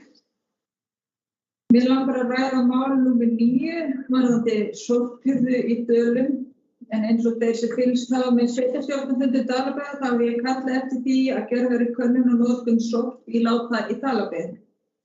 Byggðarráð hefur tekið vel í að kanna nýtinguna en hefur fram að þessu eingöngu vilja vera í samskiptum við Íslenska gámafélagið. Því þeir séu með vigt á bílum sínum og þar eigi að vera hægt að fá mælanlegar upplýsingar. Í þessum fundagögnum sé ég hins vegar ekki þessar mælanlegu, eða bara sé ekki þessar mælingar, heldur einungis stuttan tölvupóst þar sem fram kemur í máli Íslenska gámafélagsins eftirfarandi, tilvitnun hefst. Græna tunnan er vel nýtt og yfirleitt orðin full hjá flestum á losunardögum. Gráa tunnan er einnig vel nýtt og vissulega minna í þeim tunnum þar sem fáir er í heimili. Varðandi brúnu tunnuna þá er ekki alveg komin full reynsla af þá losunartíðni sem var sett á eftir áramót sem er á 6 vikna fresti, tilvitnun lýkur. Í bókum byggðarráðs kemur fram að ákveðið er að bíða með frekari ákvarðanir eftir skýrslu frá Íslenska gámafélaginu. Því spyr ég einfaldlega hvenær er áætlað að skýrsla frá þeim komi út og hvað á að koma fram í þessari skýrslu sem getur gefið gleggri mynd á stöðunni heldur en heimamenn sjálfur geta gefið. Svo ætla ég að notfæra mér aðstöðu mína hér og minnast á söfnun á rúlluplasti, en síðasta söfnun átti að fara fram dagana 8. til 11. febrúar síðastliðinn. Nú er liðinn mánuður og enn hefur plastið ekki verið tekið. Mjög víða eru menn búnir að koma plastinu á aðgengilega stað en eins og margir vita þá hefur hver læri gengið yfir á fætur annarri og dæmi eru að þetta plast er ekki lengur á þeim stað sem það var sett á og því miður enda það ekki í sorpurðunarbílum heldur einfaldlega á girðingum og öðrum óæskilegum stöðum. Bændur fengu fljótlega tilkynningu frá Dalabyggð þarna í dagana um 8. febrúar að plasthreinsun frestaðist, eða þessi tilkynning komur reyndar held ég bara frá Íslenska gámafélaginu í SMS-i. Já, þess að fengu tilkynning að plasthreinsun frestaðist viku, en síðan hefur bara ekkert frest fyrir bara núna. Núna í vikunni hefur komið tilkynning að reyna átti plastsöfnun í Sörfhóli og Skarðsströnd í gær og sjálf fékk ég tilkynning í morgun að þeir kæmu í dag eða morgun og bíllinn var bara að renna við hérna þegar ég var að fara fundin, þannig að það er væntanlega farið. Já, þetta er komin.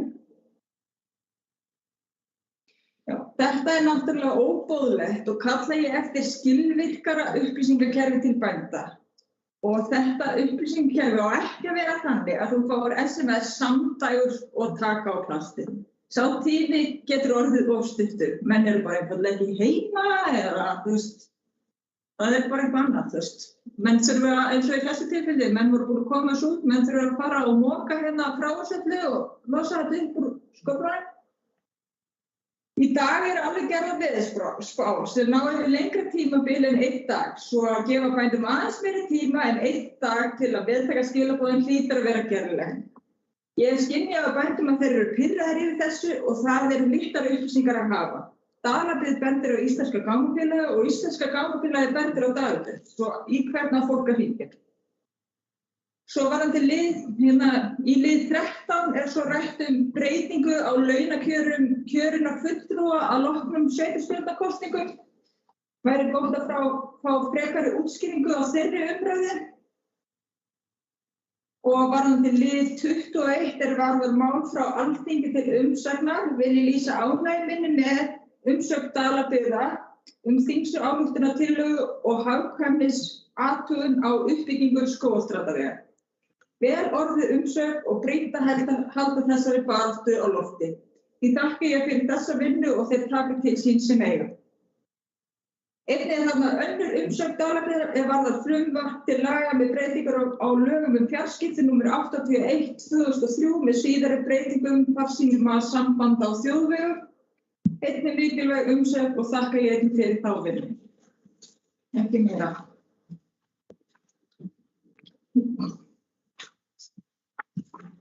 Takk fyrir þetta, Anna.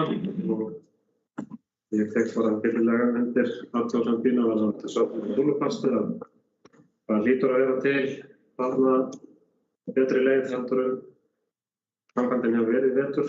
Allavega að þá senda tilkynningu að það verði ekki hægt að sækja plast með þá ekki eftir að áætlunarplásturinn að fara fram. Heldur að gera það þá í tíma fyrir því að margir eru farnir að setja plastið bara út á áætlan stað og miðað við það sem sagt í sorpurumdag. En orðið laust fundargerð Böðrós, Einar.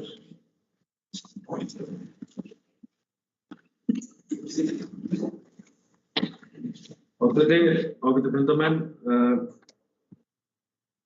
Mér skilst að skýrslan af því sem ég fekk upplýsingar núna hafi komið í morgun í hús, þannig að hún verður væntanlega tekin fyrir bara næsta Böðrósfundi. Það sem ég kannski lesi hérna allavega það sem eru meðal annars áreiðanlegar magntölur frá gráu, brúnu og bláu tunnunum frá heimilum og svo frá stofnunum, bara sem dæmi. Og þetta væntanlega verður þá tekið fyrir á næsta fundi. Það skilst eins og svo sem kom fram að veikindi og veður hafi spilið þarna stóran part inn í þessu varðandi rúlluplastið. En eins og það sem komið fram hérna í umræðunum að þetta sé ákveðin svona lærdómsvetur í þessu líka og lærdóms svona fyrsta missir í þessu. Og það er örugglega margt sem þarf að bæta og laga og vonandi verður þetta að gera það bara í góðu samstarfi við gámafélagið. Varðandi lið 13, þessar umræður laun sveitarstjórnarfulltrúa, það fór náttúrulega fram umræða, búin að vera í svona laus umræða, en ég held að menn séu fyrst og fremst að horfa á það að breyta aðeins og í raun og veru að hækka aðeins laun fyrir næsta kjörtímabil. Það er þá eitthvað sem er ákveðið og væntanlega staðfest á næst síðasta fundi þessara sveitarstjórnar fyrir kosningar. Takk fyrir.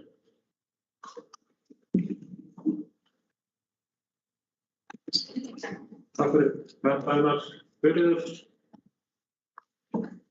Oddvita og fundamenn til bara að taka undir þetta með Einari og svo bara langar líka að benda á frá næstu árum. Við erum að fá Jóhann aftur hérna, það er aftur tæknilegt.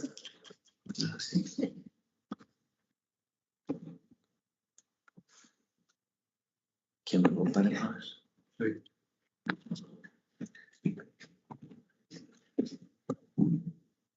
Verðum að læra þetta. Nei, þetta er svona tilbreyting. Það er alveg rótari. Tilbreyting. Mæti næst í hlaupaskópa. Núna, Þuríður. Oddvita og fundamenn, heyriði. Já. Ég var að taka undir með Einari og svo langar mig líka bara að benda á frá með næstu áramótum þá eru væntanlega mikla breytingar í vændum í sorpurinn og þurfum að fara að flokka meira. Bara þannig að það sé í umræðinni. Takk. Takk fyrir þetta, Þuríður. Mig langar aðeins að bara bæta við þetta varðandi sorphurðu og það er að taka gildi lög 1. janúar 2023 sem að ekki meðal annars bara banna við vörðum og lífrænum úrgangi.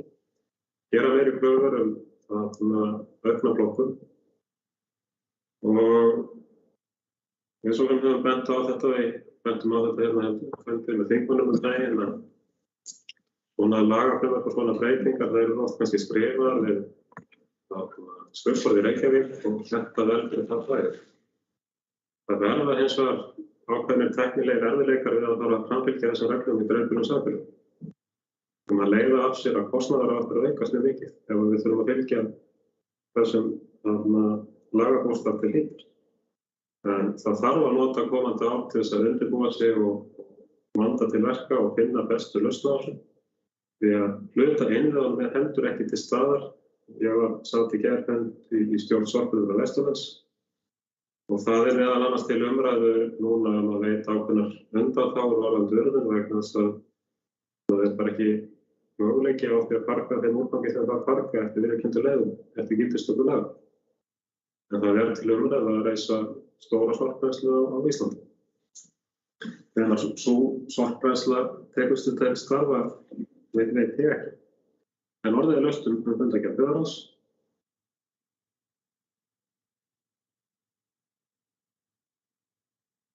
Það kveðst ekki fleiri hljóðs, þess sem samþykki fundargerðinni gefur merki. Hún samþykkt samhliða. Þá það fundargerð byggðarráðs, fundur númer 286. Orðið laust þá fundargerð. Kveðst ekki hljóðs, þess sem samþykki fundargerðinni gefur merki. Hún samþykkt samhliða. Og þá það næst fundargerð fræðslunefndar. Orðið laust hana. Annað.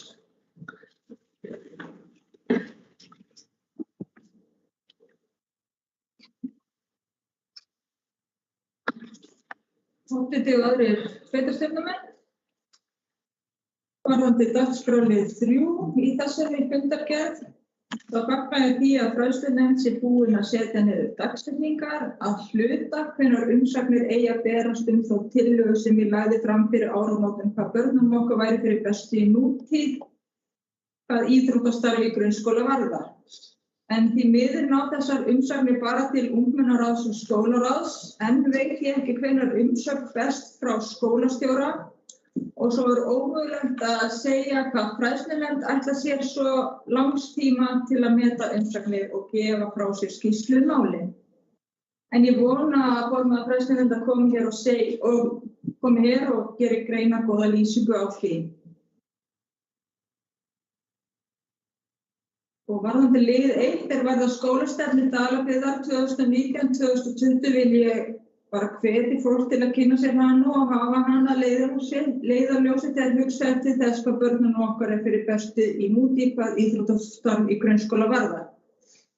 Tilgangur minn með þessari tillögu var að hvetja til þess að menn ættu spjall, skólinn, foreldrar og börnin. En því miður finnst mér eins og menn sé að draga lappirnar, svo það verður örugglega uppbyggingu íþróttamannvirkja.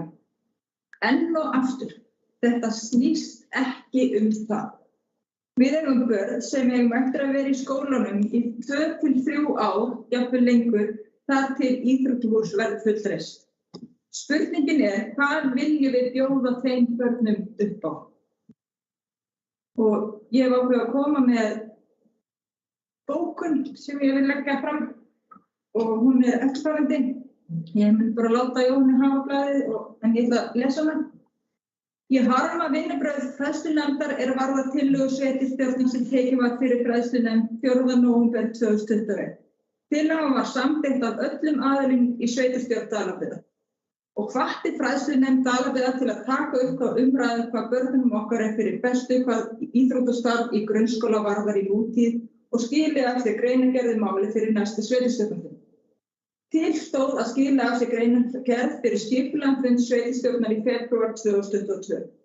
2. desember málið sent í fræðslunefnd til umsagnar hjá skólastjóra, skólaráði og ungmennaráði. Enginn tímarammi hefur hins vegar verið settur á þær umsagnir fyrr en núna fyrst í fundargerð fræðslunefndar núna 3. mars síðastliðinn. En sá tímarammi nær eingöngu til ungmennaráðs og skólaráðs. Ekki hefur verið bókað fyrir að skólastjóri og fræðslunefnd skili af sér sinni vinnu sem algjörlega óásættanlegt og getur ekki talist til faglegra vinnubragða. Takk fyrir. Takk fyrir þetta, Anna. orðið laust fundargerð.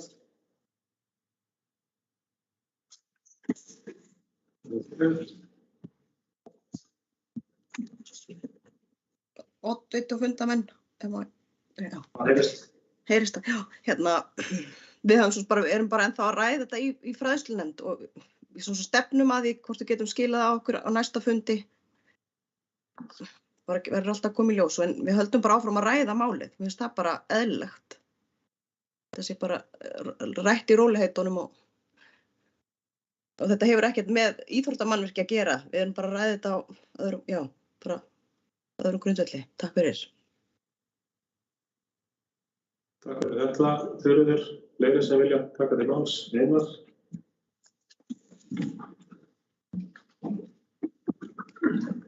Oddviti, ágætu fundamenn. Fyrsta, ég vissulega var einn af þeim sem að samþykkti það að þetta yrði tekið þetta samtal. En ég get alveg viðurkennt það að mér finnst ekki liggja á þessu. Það sem hefur kannski skekkt þetta mál frá því þetta kom upp er að þessi vetur hefur verið ólíkur nánast öllum skólaveturum sem allavega ég hef unnið hérna við skóla og þeir eru orðnir 20. Það hafa bæði verið skólastjóraskipti, COVID hefur sett ansi mikið strik í reikningin hérna og veður og annað. Svo er ég kannski í þeirri stöðu að ég vinn í skólanum. Ég er líka foreldri hérna. Ég hef töluvert sterkar skoðanir á svona máli. Ég er líka íþróttakennari. Ég get allavega fullvissa sveitarstjórnarfulltrúana það að það er enginn að reyna að teygja þetta mál út af einhverju varðandi íþróttamannvirkinu. Ég er bara orðinn 100% sannfærður um það að þessi íþróttamannvirki þau munu rísa, hvort sem það taki 1, 2 eða 3 ár úr þessu. Sem foreldri þá vill ég ekki að barnið mitt eyði 1 mínútu í viðbót í skólabíl af leiðinni í íþróttir, skólaíþróttir eða sund. Það er bara mín skoðun sem foreldri. Ég vil bara taka það fram. Ég aftur á móti veit ekkert hvaða skoðanir aðrir foreldrar hafa á þeirri stöðu. Ég aftur á móti hef heyrt í þó nokkrum foreldrum sem eiga börn sem þurfa að fara með skólabíl, sem búa hérna út í dreifbýlum. Þau segja, þeir sem ég hef talað við, þeir vilja ekki að börnin eyði meiri tíma í skólabíl. Þannig að fyrir mitt leyti, þó að það sé verið að vinna þetta mál rólega og það þurfi að kalla til alla að borðinu, þá held ég að á endanum þá þýðir það bara það að þegar að niðurstaðan úr þessu kemur, að þá verði hún bara sterk og það verði bara að þá vinna út frá þeirri niðurstöðu. Takk.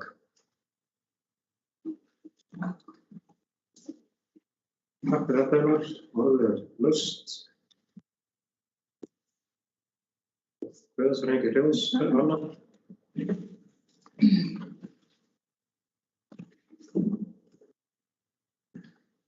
Oddviti og aðrir sveitarstjórnarmenn.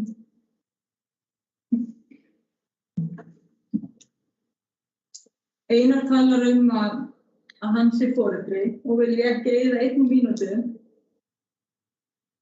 Því bara finnst mér svolítið svona skrítið að við séum bara ekki tilbúin að spyrja foreldrana hvað þeir vilja gera. Ég er líka foreldri, ég hef aldrei verið spurt hvað ég vilja gera.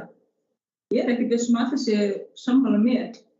En eins og ég margoft sagt hérna, þá hef ég líka sagt að við erum kannski ekki að horfa til þess að við séum alfarið að fara í skólakennsluna laugum. Það hef ég ítrekað sagt hérna. Ég hef nefnt dæmi hvort við eigum að taka einhverja mánuði, 1, 2 á haustin, vorin, þannig að bara börnin fá að upplifa það að vera í íþróttahúsinu. Þetta íþróttastarf sem er hérna núna á vegum Undra, það er rosalega góður kostur fyrir þessi börn. Ef við hefðum það ekki, þá væri ég ekki sátt sem foreldri skil. Við eigum þessa aðstöðu ennþá, þess vegna verðum við bara að vera óhræddir að taka þessa umræðu. Öll viljum við þetta íþróttahús og það kemur, en hvað viljum við gera fram á þeim tíma? Þess vegna finnst mér svolítið óásættanlegt að við hröðum ekki aðeins þessari vinnu.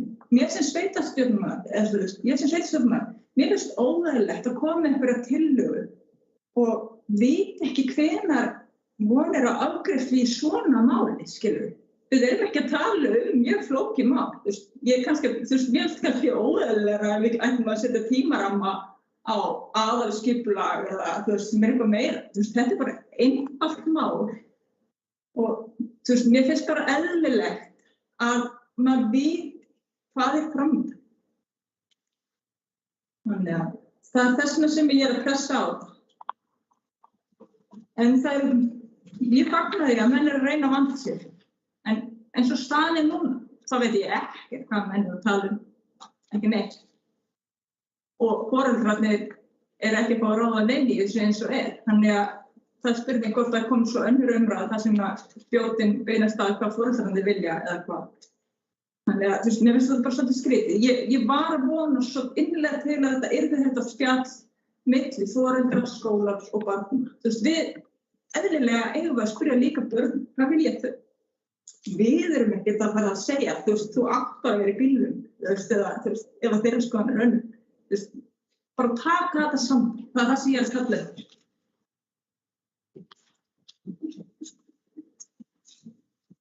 Takk fyrir þetta, orðið laust, fundargerð.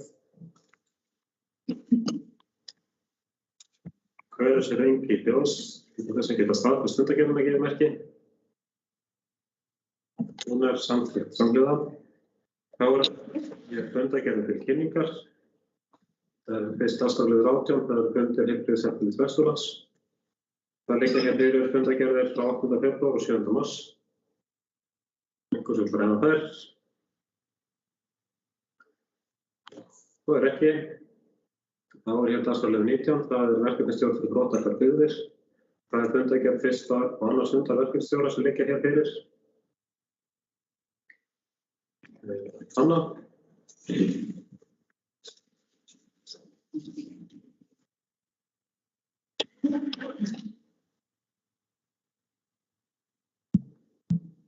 Oddviti og aðrir sveitarstjórnarmenn. Mig langar bara að minna íbúa Dalabyggðar á íbúaþingi sem verður haldið 27. til 27. mars næstkomandi, en það þing markar upphaf verkefnisins brothættar byggðir í Dalabyggð.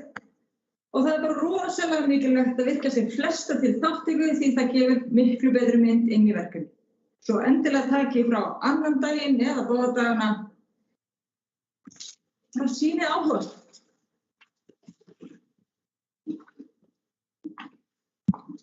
Takk fyrir þetta, Anna. Ég var búin að fara í þetta og ég vil bara hvetja alla til að taka frá báða dagana fyrir þetta íbúaþing því að þetta verkefni byggist fyrst og fremst á því hvað íbúarnir vilja og það eru skoðanir íbúanna þeirra sem þurfa að koma fram á þessu íbúaþingi sem að marka starfið til næstu ára í þessu verkefni. En orðið er laust fundargerð verkefnisstjórnar. Það kveður sér engin hljóðs. Þá næsta dagskrárliður 20, það er fundargerð Breiðafjarðarnefndar 2022. Það liggur hér fyrir fundur fundargerð 199. fundar. Einhvers vill ræða hana. Það kveður sér engin hljóðs. Þá er dagskrárliður 21, það eru fundargerðir Sambands íslenskra sveitarfélaga 2022. Það liggja hér fyrir fundargerðir stjórnar Sambands íslenskra sveitarfélaga 25. mars. Einhvers vill ræða hana. Kveður sér engin hljóðs, þá er dagskrárliður 22, það eru fundargerðir dalagistingar. Liggur hér fyrir fundargerð stjórnar á fundi sem haldinn var í gær. Einhver sem vill ræða þá fundargerð. Kveður sér engin hljóðs, þá er hér mál til kynningar. En það er þá fyrst dagskrárliður 23. Það er fundarboð og aðalfund samtaka sveitarfélaga á Vesturlandi. Aðalfundar samtaka sveitarfélaga á Vesturlandi verður haldinn 16. mars næstkomandi. Þetta er raun og stóri aðalfundar dagurinn sem er byrjað á aðalfundi Símyndar og miðstöðvar Vesturlands og aðalfundur heilbrigðiseftirlitsins, aðalfundur sorphirðunnar og ending aðalfundur SSV. Þessi fundur verður 16. mars næstkomandi á Hótel Hamri. En fyrir hönd Dalabyggðar þá sæki ég fundinn ásamt ásamt Skúla Guðbjörnssyni. Nei, ég hef ekki kynnst það hans. Nú, já, Ragnar kynnist það Skúla, já. Ég var ekki búinn að fá betra því, en Ragnheiður er varamaður. Og væntanlega verður Kristján Sveitarstjóri líka þarna á fundinum. En einhver sem vill ræða þetta frekar, svo ekki. Þá næst dagskrárliður 24, það áskorun frá sveitarfélaginu Vogar vegna Suðurnesjalínu 2. Bæjarráð sveitarfélagsins Vogar hvetur sveitarfélög landsins og samband íslenskra sveitarfélaga til að veita umsögn og taka afstöðu til frumvarps til laga að veita Landsneti framkvæmdaleyfi til lagningar Suðurnesjalínu 2 í lofti í sveitarfélaginu. Einhver sem ræða þetta.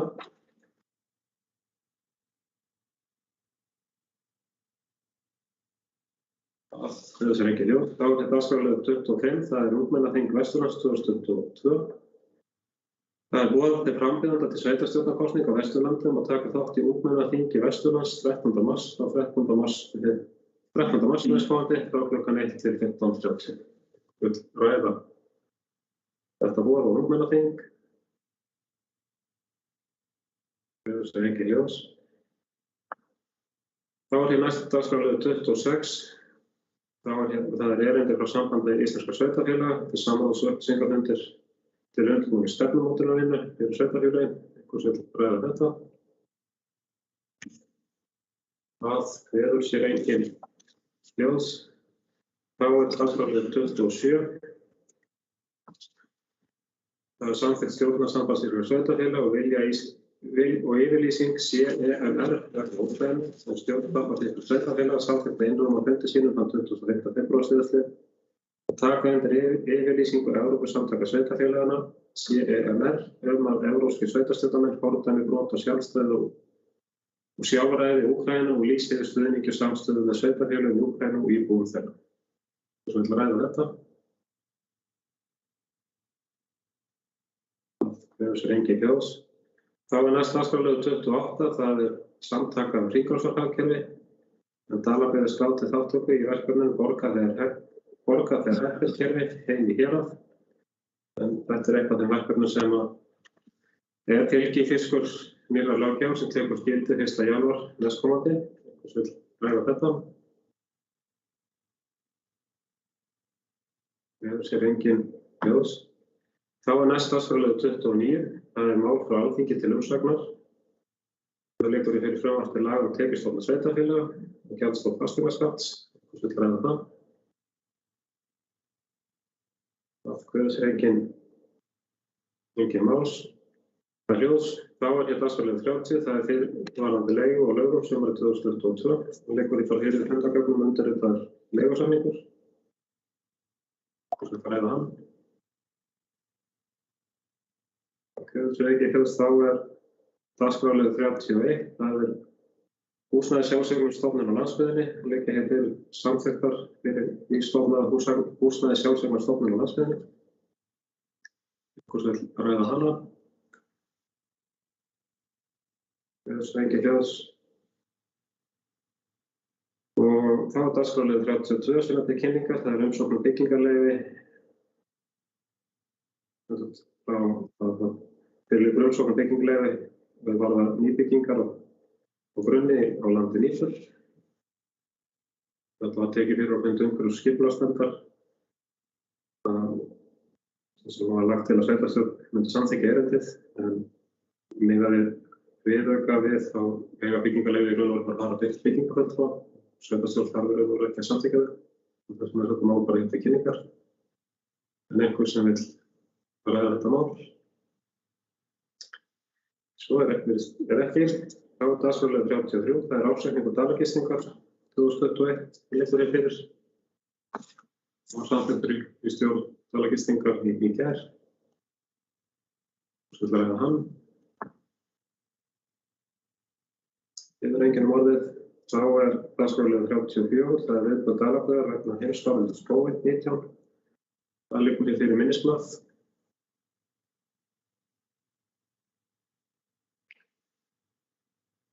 Enginn sem vill ræða það. Þá er dagskrárliður 35, það er skýrsla frá sveitarstjóra, minnisblað störf sveitarstjóra frá síðasta reglubundna fundi. Hvort vill ræða það? Og ef ekki, þá bara formlegri dagskrá lokið og við förum núna yfir fundargerð og göngum frá henni.